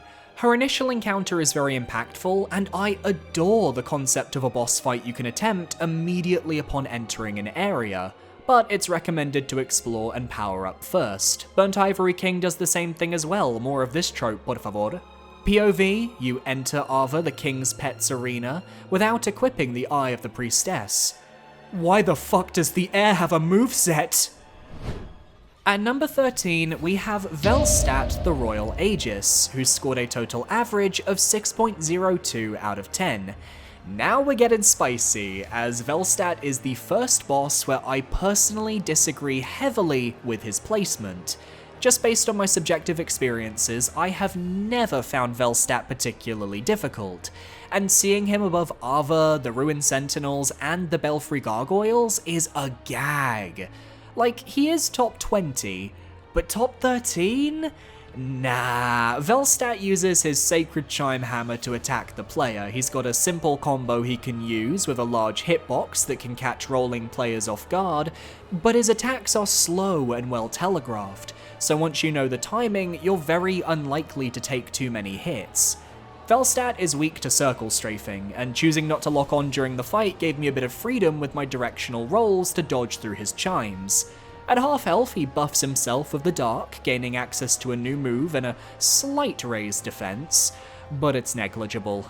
During his buff animation, you can attack him for major damage if you really want to, like the Looking Glass Knight, and his sole new dark attack is hilariously telegraphed, as he'll ring his bell for a few moments, kneel down, and then fire a dark shotgun blast. It's so easy to just run behind him during any part of this 3 to 4 second animation that, unless it's your first time experiencing the move, you shouldn't get hit.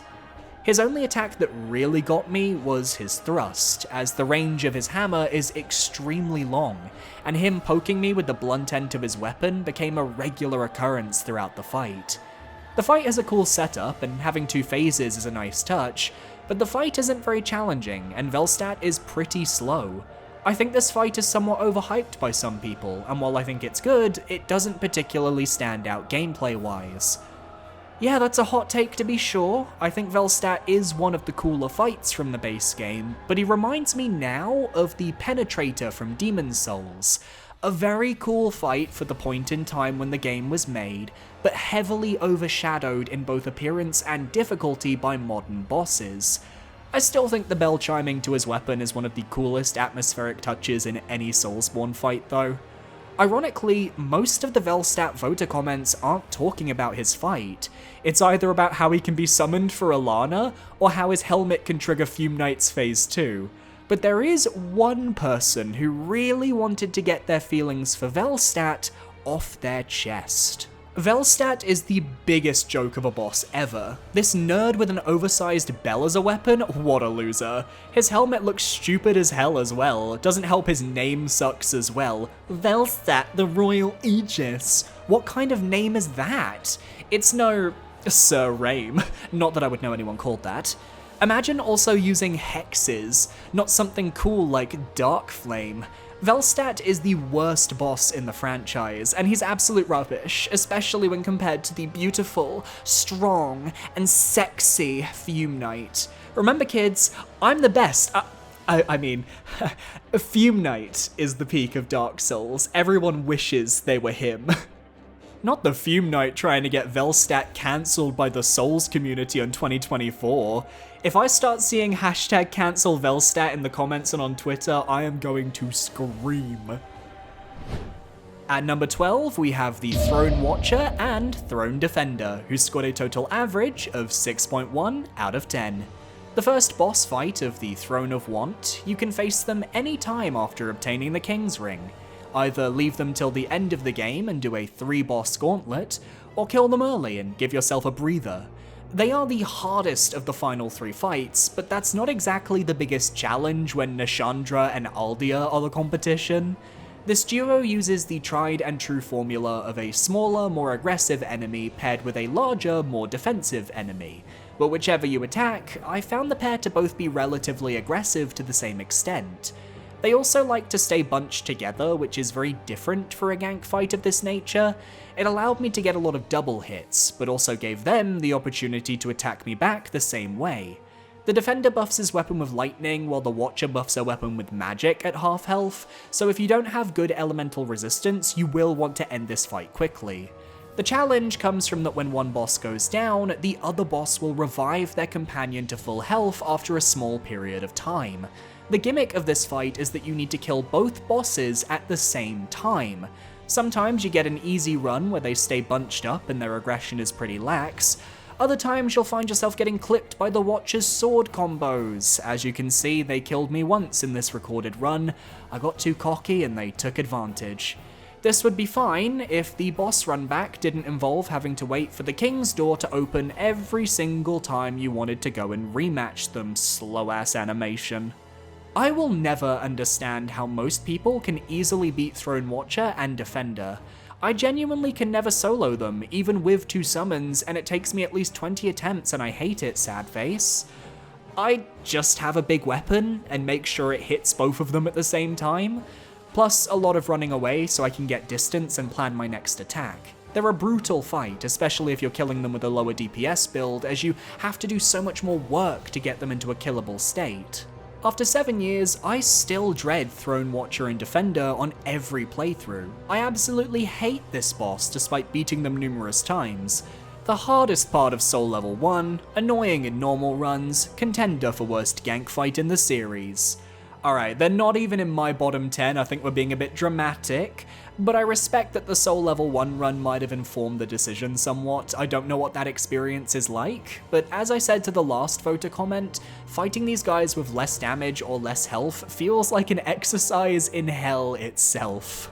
I've never liked how much people hate Throne Watcher and Defender. Compared to the Shulva Gank squad, they're actually a pretty cool fight. Their design is amazing, and I like how aggressive one is while the other stays back and only hits you when you're near. Their revive ability is good for a boss fight like theirs, and it makes it a challenge. Overall, one of my favorites. While I don't think the aggressive and passive sides of the boss are as fine-tuned as I'd like them to be, I do think people overhate this boss purely because of the resurrection mechanic. Without it, this boss would be a footnote for a lot of players. With it, they become a memorable fight that requires you to manage each enemy's health bar as you slowly lower them before deciding the right time to go for the kill. Love them or hate them, they're a tough fight. At number 11, we have Alanna, the Squalid Queen, who scored a total average of 6.7 out of 10. Now, I know the voters have a lot of feelings about Alanna, so let's dive right in. In my opinion, she's Nashandra done right. Her Wrathful Axe combos do a solid amount of damage, and have been known to end a run or two of mine. I love her control over fire and how you have to time your roll perfectly to avoid the fireball she casts on your exact location. It's how the spell works in D&D, except here you can dodge it if you're not locked into an animation at the time. She's got Dark Bead spells she can shoot at you, Dark Orb homing spells that she can fire at you, and an AoE spell that creates a dark tornado around her that you have to back off to avoid. All of these magic attacks are fun to dodge and already create a great moveset that would make her beloved by the community. But then she goes and has a summon mechanic. In her battle, she can summon creatures to help her as the fight goes on. Skeletons, the pigs from Majula, or the main summon that seems to appear for everyone, fucking Velstadt. While his health is a shadow of his boss form, the fact that she summons a previous boss to ruin my career is real hater energy, and she can summon him multiple times per fight. Kill him and a minute later he's back again. It's this mechanic that sadly brings Alanna a lot of haters, my boyfriend included. Without her summons, she'd be easier as a fight but likely more beloved by the fanbase, but her balancing would be fucked. Alanna Squalid Queen is underrated in terms of difficulty, as she does heaps of damage both physically and magically, but also the summons leave you open to getting hit by her more. A good point. Often when you're dealing with her summons, she's about to launch a fireball right up your ass you can't avoid, or she'll show up behind and shove her axe into your back. She's a shrewd strategist, and I have to respect the hustle. I'd like to shout out Alanna the Squalid Queen as the best mage/summoner boss From has ever created. Her summons, even Velstadt, never feel too oppressive, and instead feel like a perfect way of keeping you on your toes instead of allowing you to freely wail away on the relatively passive Alanna. Still, she's not entirely free when she's got no summons up. Her magic is powerful but relatively easy to dodge. Ultimately, she's a very pleasant challenge, and was the hint to me that Dark Souls 2's mainline DLC bosses, ignoring the multiplayer area ones, were going to be a total step up from anything in the base game. Yeah, I fully agree that her summons don't feel that oppressive. I don't even mind Velstadt, because while Alanna can hold her own without her summons, their presence allows the fight a bit of breathing room to last longer than 30 seconds. She's not my favourite magic fight in Souls, but she is up there for sure, and I think more people have come around to Alanna as the years have gone by.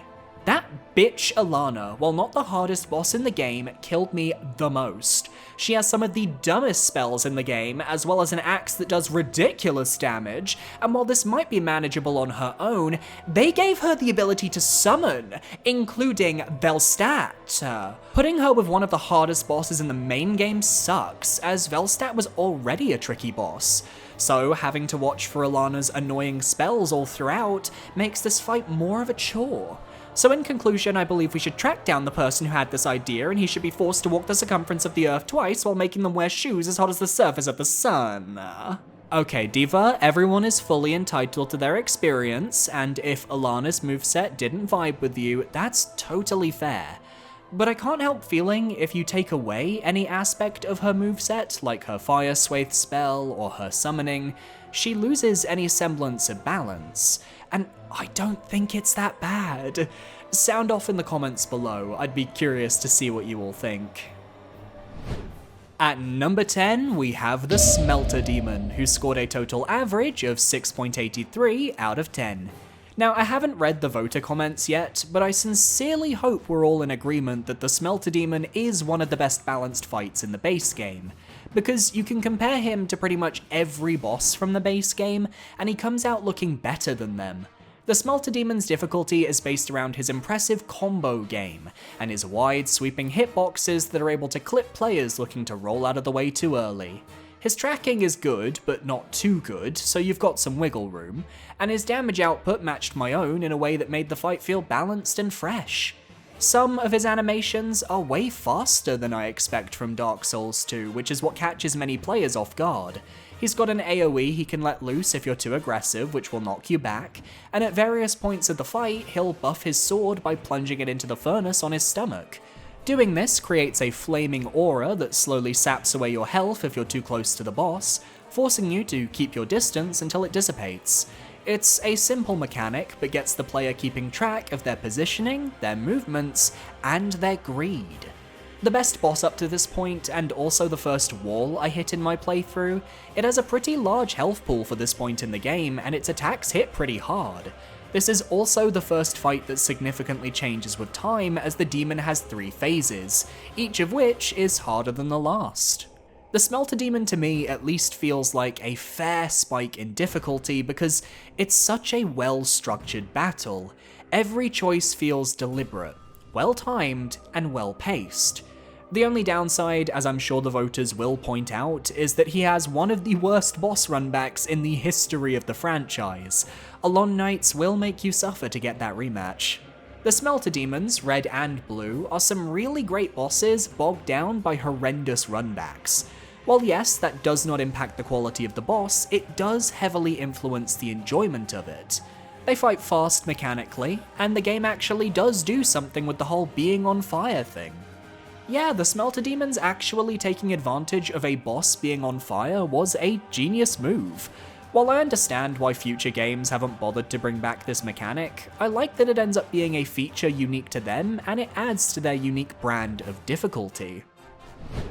At number 9, we have the Ancient Dragon, who scored a total average of 6.91 out of 10. I knew the Ancient Dragon would land this high, but what I didn't see coming was how polarizing the votes would be. As you can see, there's not one point value that's vastly exceeding the rest.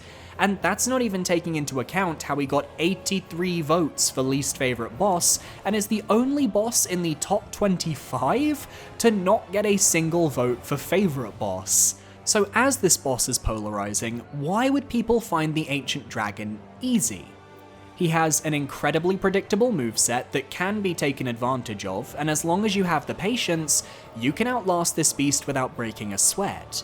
For example, he'll always fly up and use a fire column right underneath his position, and if you can predict that move before he uses it, you can run away and then just head back when he lands. You can then trigger a flamethrower attack that's easily avoided, smack his claws, dodge a foot stomp, rinse and repeat.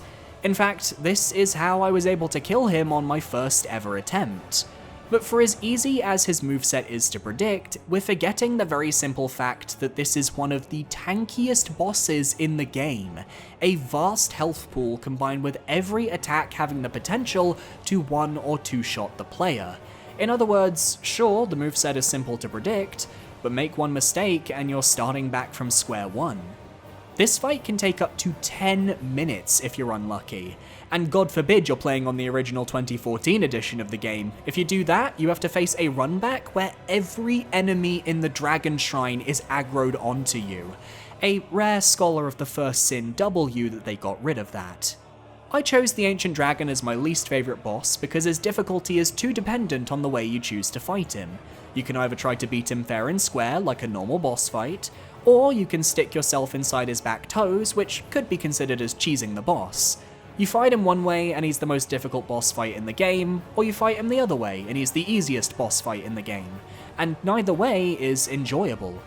And thus, the voting disparity is solved.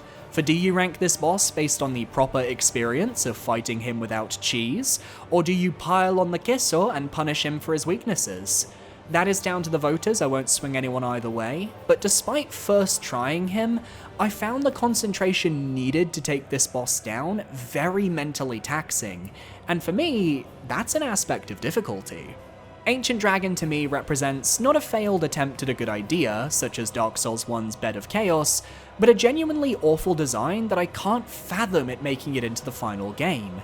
Its absurd health and massive damage are one thing, but combine that with its tendency to stay in the air and coat the arena in near one-shot fire, and it's just a boring slog of a fight. Seriously, my weapon broke by the end of it. And to top it all off, Ancient Dragon's infamously disgusting ankle hitboxes will send you back to the start of the fight to trudge through the whole thing all over again. So my weapon almost broke too, relatable content right there. I didn't really experience the perils of the ankle myself though, I took all my damage to the flamethrowers because I didn't run to the side enough. But I have seen the clips, this boss is just a mess. Has a great theme, but is still a mess. It's the worst dragon fight in the series, the difficulty is artificial and unengaging, and I think everyone will be grateful if we just move on with our day. At number 8, we have the Shoulder Gank Squad, who scored a total average of 6.93 out of 10.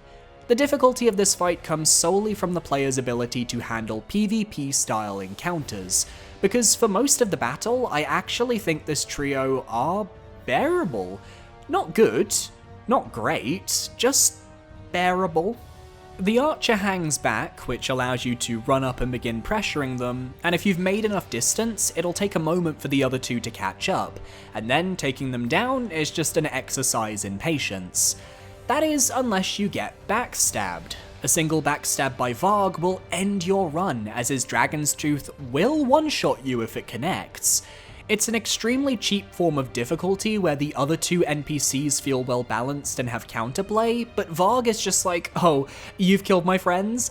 One shot, one kill. Go back to the start and try again. He's the reason why I had to retry this fight multiple times.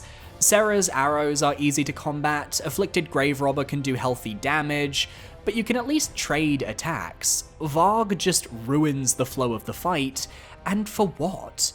To show off that Havel's armor exists in this game? I hate the Shoulder Gank Squad, that's all I have to say. Shoulder Gank Squad is the worst Soulsborne boss, and Cave of the Dead should have never existed. Man, even with trying to cheese with Shoulder Gank Squad, it took me months just to beat this boss. The Shoulder Gank Squad is probably the worst boss in the Souls series IMO. There is no good design in the fight at all, just a little cave and a 3 NPC fight that would be annoying on their own. The most unforgettable memory of my Dark Souls 2 playthrough was when I was fighting the Shoulder Gank Squad for about 10 minutes with my underleveled character, only going for hidden runs only to be one-shot backstabbed by Havel the moment I finished the second opponent. That boss truly the peak of Souls series. The fact that Bloodborne does a strictly better version of the Shoulder Gank Squad in the form of the Yahar'gul Hunters trio, and doesn't even bother to name it a boss, says everything you need to know about this boss, really. Dark Souls 2 is my favourite Dark Souls game, super hot take, but some of the bosses are just plain lazy. I absolutely detest the Shoulder Gank Squad. I get what From Software were trying to do to promote co-op, but they should realise the majority play these games alone. I had to have summons to even have a chance, otherwise I would be absolutely fucked by Grave Robber and Varg, while Serra would be sniping me from afar. Even when I tried to go for Serra, Varg and Grave Robber would catch up and clobber me. All in all, I don't think my voters liked this fight, except for 2 people, and I want to share their thoughts with you. I can't believe I'm saying this, but I really enjoy the Shoulder Gank Squad. I won't argue that they're a good fight or well designed, yet there's also something to be said about how they translate the slapstick old cartoon chase vibe into gameplay. I don't think there's an attempt I've had with this boss that didn't make me laugh or get a goofy smile. I'm also insane though, so take it with a grain of salt. We're all a little insane sometimes, don't worry. If you found a way to enjoy this fight, then by all means, enjoy it. If anything, it makes me a little bit envious that I can't feel quite the same way, but I'm happy for you. The Gank Squad is easily top 5 bosses in Dark Souls 2. It has what most of the bosses are lacking: tension. The problem with many of the fights in this game, even some of the harder ones like Sir Alon, is that once you're able to dodge their moves, there's no stakes left, just rinse and repeat. There's nothing else left to do except don't fuck up. I like it when bosses always keep you on your toes and make you feel like you're never safe, which is exactly what fighting Gank Squad is like. You don't beat the Gank Squad, you survive them. It's not a dance or an honorable duel, just 3 people who are trying to fucking kill you. You've never truly mastered the fight, and I love that. Each time you enter the arena is a new experience, and that's terrifying. You're engaged 100% of the fight because it never lets up. I understand why people hate them, but I wish more bosses were able to create this kind of oppressive atmosphere where it feels like the world is against you. When you frame it with that outlook in mind, I can understand why you'd enjoy the Gank Squad. If tension is what you thrive on, then they're a perfect playground. It's not quite how I enjoy my bosses. I prefer when I can master them because it rewards the work I've put in, something that the Gank Squad and the Cave of the Dead does not do. But just because I don't feel the same way as you, that doesn't mean that there aren't others out there who don't. Just know you've been seen, and your opinion is fully valid. At number 7, we have Sin, the Slumbering Dragon, who scored a total average of 7.15 out of 10. The only dragon fight worth a damn in Dark Souls 2, Sin is a fight that I feel is extremely well balanced. He's tough enough that you likely won't one-shot him, but he's also not difficult enough that you'll take hundreds of attempts, at least in my subjective experience. Unlike the base game dragon fights, Sin spends a lot of his time on the ground using claw swipes or combo attacks with his tail. He can use a flamethrower on the ground in arcs or straight lines to attack the player, and it all feels very reminiscent of Calamite, even down to his flying up into the air only to do an aerial dive charge at the player. The danger of Sin is that his fire is tinged with poison, and anytime it connects, it builds up the toxic status effect, which can be brutal if you don't have any of the good healing moss on you. You have to learn to dodge his explosive fireballs and flame sweeps, or be like me and just tank every hit like an idiot because you don't know the dodge timings. Sin can also leave toxic fog in his wake that you'll want to avoid, and his corrosive skin can reduce weapon durability by a wide margin. Effectively, this is a boss you want to be very cautious about, and have a game plan going in. Dragons have a wide moveset, so it'll take time and attempts to learn, but there's always a moment where they click and you start making progress. A perfect difficulty for an end of DLC boss, in my humble opinion. The only good dragon fight in Dark Souls 2, and perhaps one of the best dragon fights in the trilogy, Sin is an agile and heavy-hitting beast who spends a lot of time in the air, as a dragon with wings probably should. He also drains your weapon's durability fast, often making you use repair powder in the middle of battle. His moveset is diverse, and each move is fun to dodge and punish. While he's not my favourite dragon in the series, I did a ranking on that, link in the description, I do think he does everything right, and showcases what a good fight with a beast the size of a dragon truly is. He's got a lot of supporters, and it's nice to see a highly difficult boss who's up here for the right reasons. People love to say the DLCs save Dark Souls 2, but they're just as bad with the ganks and the spam as the base game, and the only saving grace for me is Sin. I love how he affects your weapon durability if you attack the body, so you know to focus on the head. I love his toxic fire breath, and I think he spends enough time grounded so that you can actually damage him and punish some of his ground attacks. His theme is beautiful, his design is badass. Sin is my favourite dragon fight in the series. It's not as long and exhausting as Midir, it's better designed than Calamite in my opinion, and it's way better than the other 2 dragon fights in Dark Souls 2, best Dark Souls 2 boss by far. I think what's important about Sin, and why I think he ranks highly alongside other dragons like Midir, is, as people have been saying, he stays grounded for long enough to give the player time to attack. It's the one point of praise that the other dragons in this game failed to achieve because they spent all of their time in the air. Good job, Sin. At number 6, we have the Burnt Ivory King, who scored a total average of 7.56 out of 10. The Burnt Ivory King is a fight of attrition, as you and the Loist Knights you saved take on their charred brethren in an attempt to slay the king and quell the old chaos. In order to even reach him, you have to survive an onslaught of minions. This, for me, is the actual difficulty of the fight. Should you attempt this battle without enough allies to block the portals, or should you choose to attempt this fight with no allies in a challenge run, you're gonna have a miserable time. The boss allows you to choose your difficulty, so if you make it harder on yourself, you only have your decision to blame. Then the Burnt Ivory King strides out, and if you've saved all the Loist Knights, you'll actually have one friend to potentially help you out in the battle. This ended up trivializing the fight for me, which is a bit of a shame, but I was already doing heavy damage to the Burnt Ivory King with my main weapon, and I found his moveset to be fairly standard in terms of what I needed to dodge. Absolutely love its weapon and its large range, which keeps you on your toes, and I can see why many players have struggled against this fight over the years. Dying means attempting the entire boss from scratch, minions and all, which provides a tension that will keep many players cautious until they're used to the fight. Soul level 1 scarred me forever on Burnt Ivory King, hours that I will never get back. One fear, I wouldn't wish that fight on Soul level 1 on anybody. I genuinely think he's the most cinematic boss in all the Souls games, and the concept of the fight is incredible. I guess fighting the knights before him can get frustrating, but the boss itself is not that difficult. He does a lot of damage though, and the moveset still keeps you on your toes and requires your full attention. I just love him so much. Pretty much my thoughts exactly. He's a spectacle and certainly harder than the rest of the base game offerings, but isn't so hard on a normal playthrough that you'll want to scream or shout at him. His moveset requires your attention, but isn't too complex to where you'll be unsure of how to proceed. But for all the praise this boss gets, there are other people on the flip side of the coin. People say that Burnt Ivory King is so incredible, but it starts by fighting an army, which is the worst part of the game. Friggin' ganks by a mass of easy enemies with basic attacks which are ridiculous in a mob. When one finally gets past the stupid intro to the boss, it's followed by a boring boss with terrible hitboxes. Miserable.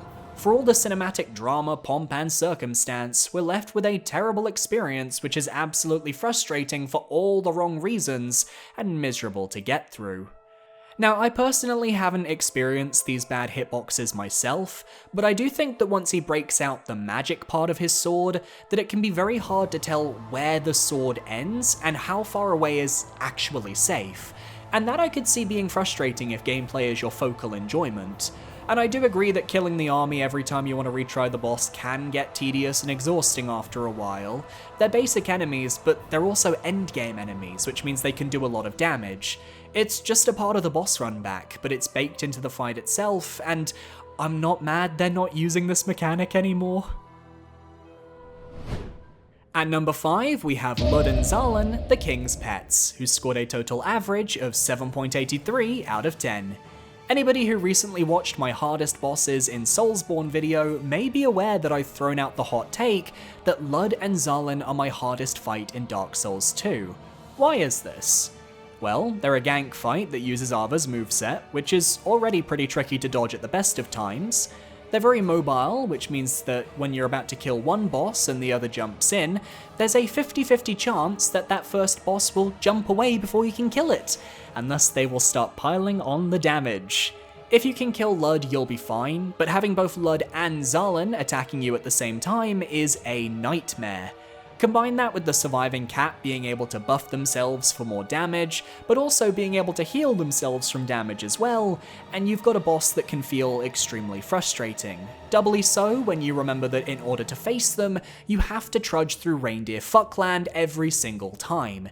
It is the worst boss run back in the series. I'm not even going to sugarcoat how much I despise it. It's so bad that it affects the enjoyment of the boss fight, and the difficulty through how much healing you've probably used up before you reach the fog gate. And let me tell you, Lud and Zalin were only 0.11 points away from being top 3. Now then, I'm just gonna let the voter comments play out for the rest of this segment. No more additions from me. They all say more than I ever could. Lud and Zalin are the reason I can't feel happiness anymore. Lud and Zallen are only hard because of the runback. Lud and Zallen would easily be the hardest boss if we're counting runbacks. I have no idea if runbacks matter for this, but I put Lud and Zallen as a 10 purely because of the runback. Lud and Zallen have the worst runback in gaming history, and it pains me because the boss isn't that bad at all. I think that Fume Knight is kind of overrated in terms of difficulty, and that Lud and Zallen is way harder. Lud and Zallen are the worst boss in all of Souls, the worst runback ever, for just a gank fight with reused bosses. Awful. Between the Ancient Dragon and Lud and Zallen, the fact that I still have any working controllers is a freaking miracle. Shout out to Lud and Zallen for the Frigid Outskirts Reindeer Fuckland being the only reason I ranked them 5 points above where they should be. God, I hate the Frigid Outskirts. Impossible to get to Lud and Zallen with full Estus, and then it's a 2v1 gank by 2 already not easy bosses from earlier. Just awful stuff. Lud and Zallen aren't the hardest bosses on their own in my opinion, but considering the runback and the horses holding you back, I feel like this fight gives you the hardest time to bring this fight to a good end. I despise Lud and Zallen, and unlike the popular reason being the outskirts and boss runback sucks, I hate how annoying they are to fight. They jump around, buff, heal, gank, hitboxes are weird, all around unfun. I count the runback for bosses in their difficulty, and so combining their high damage and long-ass runback, Lud and Zallen are the hardest bosses in Dark Souls 2. However, I do not respect them enough to actually list them as such, so I said Sir Alon. I might sound crazy, but my favorite part of Lud and Zallen's fight is running through the Frigid Outskirts. I mean it! I love the snowstorm aesthetic, the sound of the wind picking up, covering your view in the snow. Just cold and dreadful. Kinda like fighting Lud and Zallen. Ooh! I don't believe in auras and stuff, but the upcoming Lud and Zallen fight makes me sense something dark, heavy, and dreadful every playthrough. And the runback is so ridiculous, it has to be banned by some convention of sorts, right? P.S. By the way, greetings from your Belarusian viewer. Love your content. Belarus! I think Lud and Zallen are both the hardest and worst boss in the game. I did them solo one time, and it was one of the worst experiences I had in any video game. There are bad bosses that are easy and they end up inoffensive, but a bad boss that's hard is the worst thing you can design. The 2 giant doggos are also my pick for hardest boss in Dark Souls 2, an infuriating, cheap, artificial difficulty kinda way. Combine that with the worst, most obnoxious runback in the game, and it just feels like a cruel joke. The perception of Lud and Zallen obviously can't be removed from the runback, but honestly, if they had a bonfire right next to them, I still think they'd be the hardest. If you don't manage to kill the first one before the other one enters, you're screwed. And even if you do, fighting just one of them is still pretty rough. At least the other hard ones can be learned, while Lud and Zallen never gets easier. I'm not sure if it's Lud and Zallen actually being hard that makes me vote for them as the hardest bosses in the game, or if it's the fatigue you have when finally getting to them. Miraculously getting through Reindeer Fuckland makes them feel so difficult. You don't want to go through that again, so you might make really brash decisions that will get you killed during the fight. The real difficulty though is to find the willpower to try and get to them again if you die. It legitimately took me 6 months to beat that boss because of how little I wanted to do that run after finishing the entire rest of the game. It was the last thing I had to do for 100% completion, and all of it for a reskin gank fight and a legitimate need to use repair powder in the middle of the fight? No thanks. Lud and Zallen are trash. That fight is the poster child for artificial difficulty. It's an unbalanced gank that forces you to play completely on the defensive. You can only hit once, maybe twice with a really fast weapon, and then you have to back off or you'll get killed. Oh my god. Guys, there were so many more comments. I was genuinely tempted to include all of them, but I actually need to end this video by the end of 2024, and I think overexposure to this boss might result in a loss of sanity, so let's move on. At number 4, we have Dark Lurker, who scored a total average of 7.85 out of 10. The hardest boss of the base game, according to our voters. I can't help but agree. Perhaps one of the most hidden bosses in the series, you have to jump through so many hoops just to have a crack at Dark Lurker. Finding Dark Diver Grandal in all 3 of his locations, then completing all 3 chasms of old to finally get a showdown with this angelic diva. Dark Lurker is one of the best magic fights in the series, utilizing a series of simple yet effective magic moves that work perfectly in Dark Souls 2's slower engine. The attack where it fires an orb through one portal, having it pop out of the other to attack you, was genius. It forces you to be cognizant of your positioning and surroundings. There's the usual homing soul arrows, there's AoE explosions, big fireball blasts, a glowing sword that does a decent chunk of damage if it connects, and all this combined with Dark Lurker cloning itself at half health, so you have to deal with two mages at the same time. Luckily, you can damage either clone to hurt the health bar, which keeps the balance of the fight fair. Because while one Dark Lurker is raised in the air shooting a laser at the ground, the other's likely within striking distance of your weapon. Just don't be like me and kill the boss at the exact same moment they kill you. It is heartbreaking to experience. Finally, a really good boss! The Dark Lurker has a cool design and a diverse moveset where each move hits hard and is tricky to dodge. The first part of the fight already keeps you on your toes, but the second part is when things get very interesting. The Dark Lurker splits into two identical copies of itself that share its moveset from the first part, so now you have to deal with all those deadly attacks, but two at a time. The fight is challenging but very well balanced, and the fact that they share a health bar makes it so that you can safely focus on just one of them in the downtime between attacks. An excellent fight, sadly ruined by the runback, the long questline required to access it, and the requirement of one human effigy per attempt. Yeah, it's a real shame about that runback, because I would love to fight Dark Lurker more often, but it's a genuine pain in the ass to actually reach it in practice. The Dark Lurker boss fight difficulty really depends on if you're a melee or a range player. On my first playthrough, I didn't use any spells or miracles, but after many failed attempts, I changed my character into a pyromancer and beat it on the first try.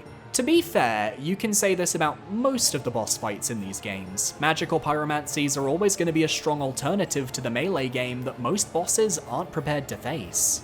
I also feel like Dark Lurker's difficulty is extremely overblown.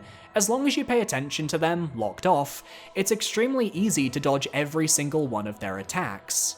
I think it's a mixture of both. I do think the way I've seen Dark Lurker discussed makes him more threatening than he actually is. His health pool isn't large, many of his attacks are punishable, but when he does hit, he hits hard. And his flame attacks especially are able to one or two shot players with ease. You don't have the luxury of making too many mistakes, but that's why the Dark Lurker is the base game's super boss. He's that hidden for a reason, and like Melania in Elden Ring, I've learned to respect the difficulty of super bosses. At number 3, we have the Blue Smelter Demon, who scored a total average of 7.93 out of 10. How fitting that the top 3 hardest bosses, as voted for by you, are all from the Crown of the Iron King DLC.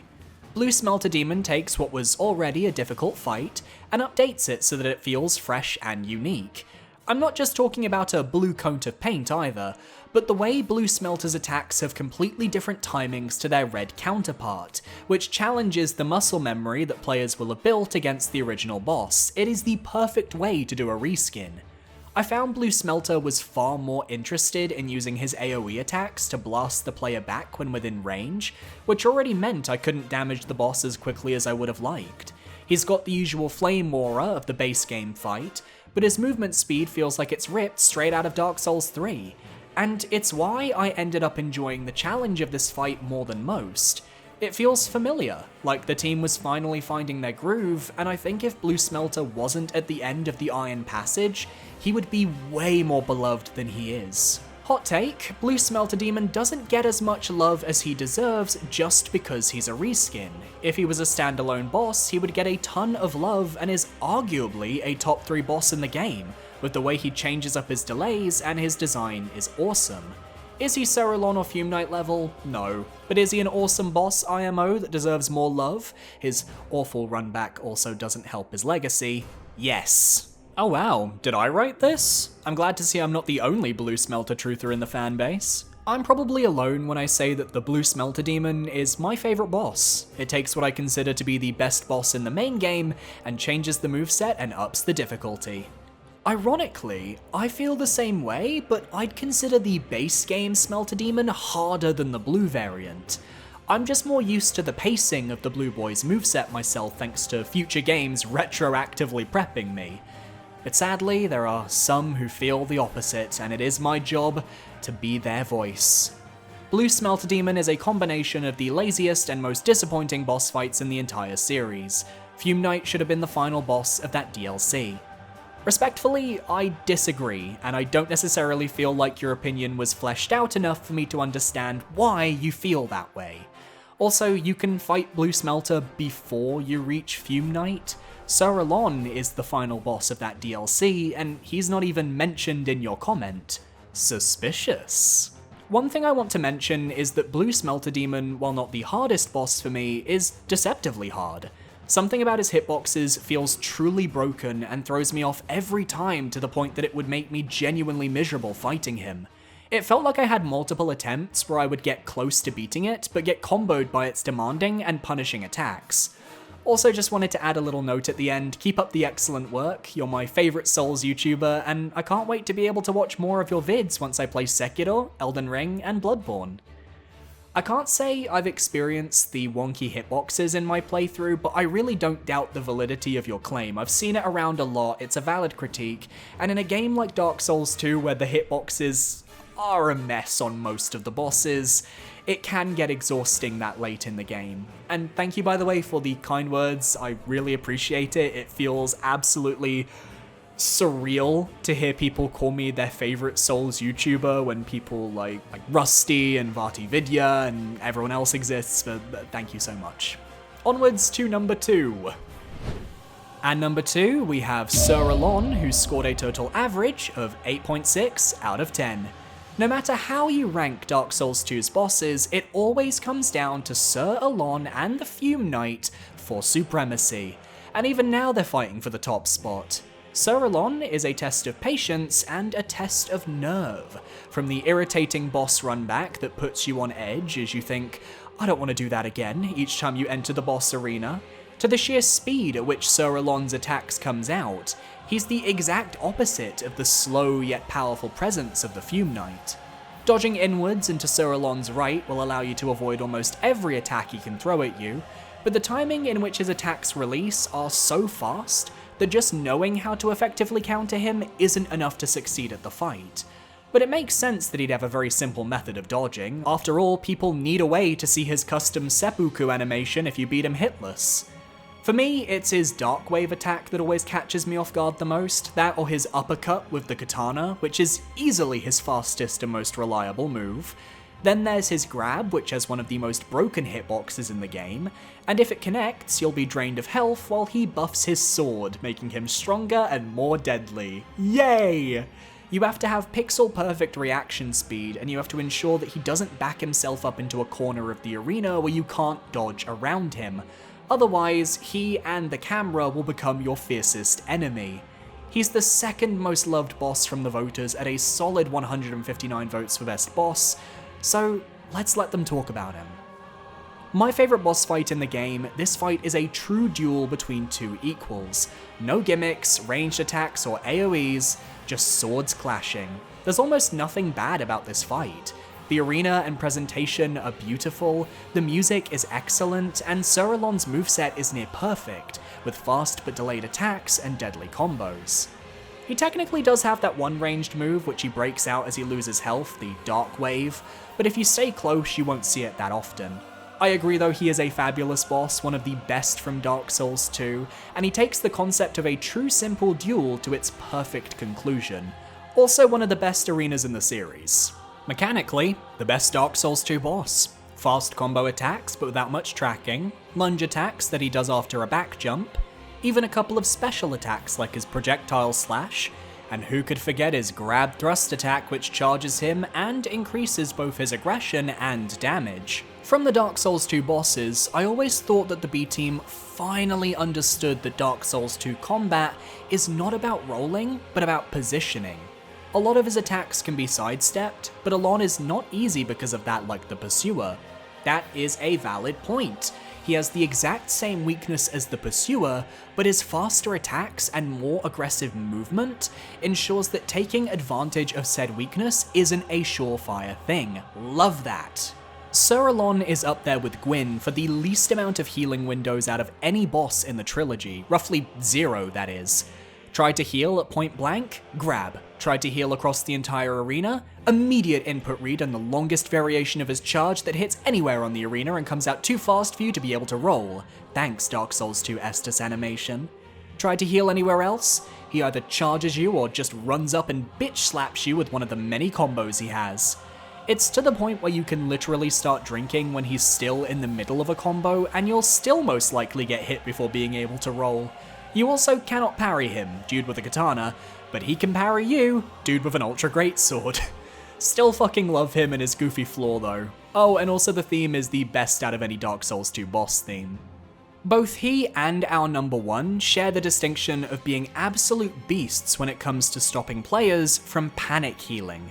I really love a boss that forces you to figure out the best timing to heal, because there are brief moments in this fight where it's doable, but they're so rare and far between that you're encouraged to do the dance and take risks, keeping up your aggression while hoping you get a chance to heal before taking your next hit. It's refreshing, invigorating, and well worth the challenge. Aside from his abysmal grab hitbox, every time I got hit was my own fault. I love how he punishes hesitation with his gap closing moves, and forces you to manage your stamina better than any other boss in the game, with the only real contest being Fume Knight. His ability to close distance and manage your stamina is actually unparalleled in Dark Souls 2. No other boss does it like him, hell, no other boss in the series outside of some of the real toughies does it like him. It's a fight that keeps you on your toes from beginning to end, and earns its spot at number 2 on our list. At number 1, we have the Fume Knight, who scored a total average of 8.77 out of 10. Oh my god, we're here. Can nobody topple this man as the king of Dark Souls 2's bosses? I don't know, you voted for him. 248 votes for hardest boss, 192 votes for favorite boss. He has done it again. It only took us 2.5 hours to get here. The Fume Knight takes everything we've seen from the rest of the bosses on today's list and brings it all together in a surprisingly fast-paced methodical fight that rewards patience, careful play, and having a well-designed build. His Fume Knight Ultra Greatsword is one of the most well-known weapons in the series, and its damage is off the charts. The way he combos his regular sword with the big variant is impressive, and the range he has due to his big behemoth means you're never truly safe to heal. Often I'll be drinking an Estus only to see that overhead slam coming my way, the gates of heaven opening before me as the life is crushed from my bones. Or how about in his enraged state where all his attacks are wreathed in a dark flame that buffs his damage. He can slam the ground, creating a circular AoE of flame orbs that expand outwards across the arena. He's got his wide-reaching flaming ultra greatsword sweep that catches players who roll too late, as they'll end up getting hit at the very end of the attack. And God forbid you're doing anything when he launches his charged thrust attack. Ended many of my runs for sure. This fight is fast-paced and designed to punish greed and healing. It tests your dodge timing and ability to predict what the boss will do next. This is amplified in his second phase, where he drops his shorter sword and powers his greatsword up, giving him even more powerful attacks with long ranges and a devastating AoE attack. This is a contender for the best boss fight in the game, and stands as a true test of your skill. Couldn't have said it any better myself. More fights need to be willing to punish a player's greed, especially in Dark Souls 2, where it's just so easy to be greedy when the bosses are so weak and easy to damage. Fume Knight changed the rules. He attacked me while I was healing, was pressuring me constantly, had a lot of mix-ups between fast and slow attacks, did insane damage in his second phase, and had a lot of unique attacks. This voter found Fume Knight impressive because he changed the rules that Dark Souls 2 had been working with up to that point, though they also added that Fume Knight's difficulty still only felt like a medium-level Dark Souls 3 boss fight. Not sure I fully agree, but I do understand the sentiment. The Velstadt helmet triggering phase 2 of Fume Knight at the start is such a cool feature. He recognizes that you defeated someone who rivaled him in power and defeated him, so he doesn't waste a second calling forth Nadalia's Dark Flame to defeat you. Even if you remove the Nadalia fragments, Fume Knight is still a very difficult boss to learn due to how many variations he has in his moveset compared to the rest of the bosses. His straight sword punishes poor positioning and chips your health down. His UGS is powerful yet predictable. He mixes them up in combos in Phase 1, so a lot of newer players will end up struggling with this. His Phase 2 eliminates the straight sword, but then grants his ultra great sword more speed and power. He's simultaneously the most fun and challenging boss in the entire game, and his character is arguably one of the best in the franchise. I love a boss that allows you to tailor your difficulty. If you truly feel you're better at his Phase 2, you can begin it immediately by wearing the Velstadt helmet and either give yourself the challenge you deserve, or, ironically, make the fight easier for yourself. Such a great detail that also fleshes out Raim's lore. This is where I feel the Dark Souls 2 bosses finally feel like they are a part of the Soulsborne experience. The whole base game to me felt off, like it was a Dark Souls knockoff. With the DLCs, you finally get to some of the bosses that feel worth it, and Fume Knight was pretty hard challenge for me. It took me a better part of a day to beat it, even with summons. You know, in a game with so many fights that barely pass the bar, its DLC really came to show that the B-Team could make hard but fair fights. Fume Knight, Soralon, Blue Smelter, Alana, Sin, Ava, Burnt Ivory King, and let's chuck Dark Lurker and the OG Smelter from the base game in there too, they made top 10. Dark Souls 2 has some real bright spots, and hopefully I was able to highlight them today in this very, very, very, very, very long video. And that's my list. Thank you to everyone who watched this whole video. This was way longer than it needed to be, but I got so into sharing the different voting comments that I just wanted to keep going and keep talking, and oh my god. Either way, next up will be Dark Souls 3, keep an eye on the community tab for information on when that poll goes out, and I think for those videos and any videos beyond that, I'm gonna try and limit 3 voter comments per category, just so we don't have any crazy moments like today. But anyway, Dark Souls 2 fans, this one was for you. I hope you enjoyed it. Be sure to parry that subscribe button if you are interested in checking out my future videos. My social medias are on screen now. Feel free to follow where you feel comfortable. I recommend my Twitter or my Discord. My Twitter is definitely the best place to go though. And a massive shout out to all of my YouTube channel members for supporting me for another month. You guys are amazing. Thank you so much. And I'll see you guys next time. Adios.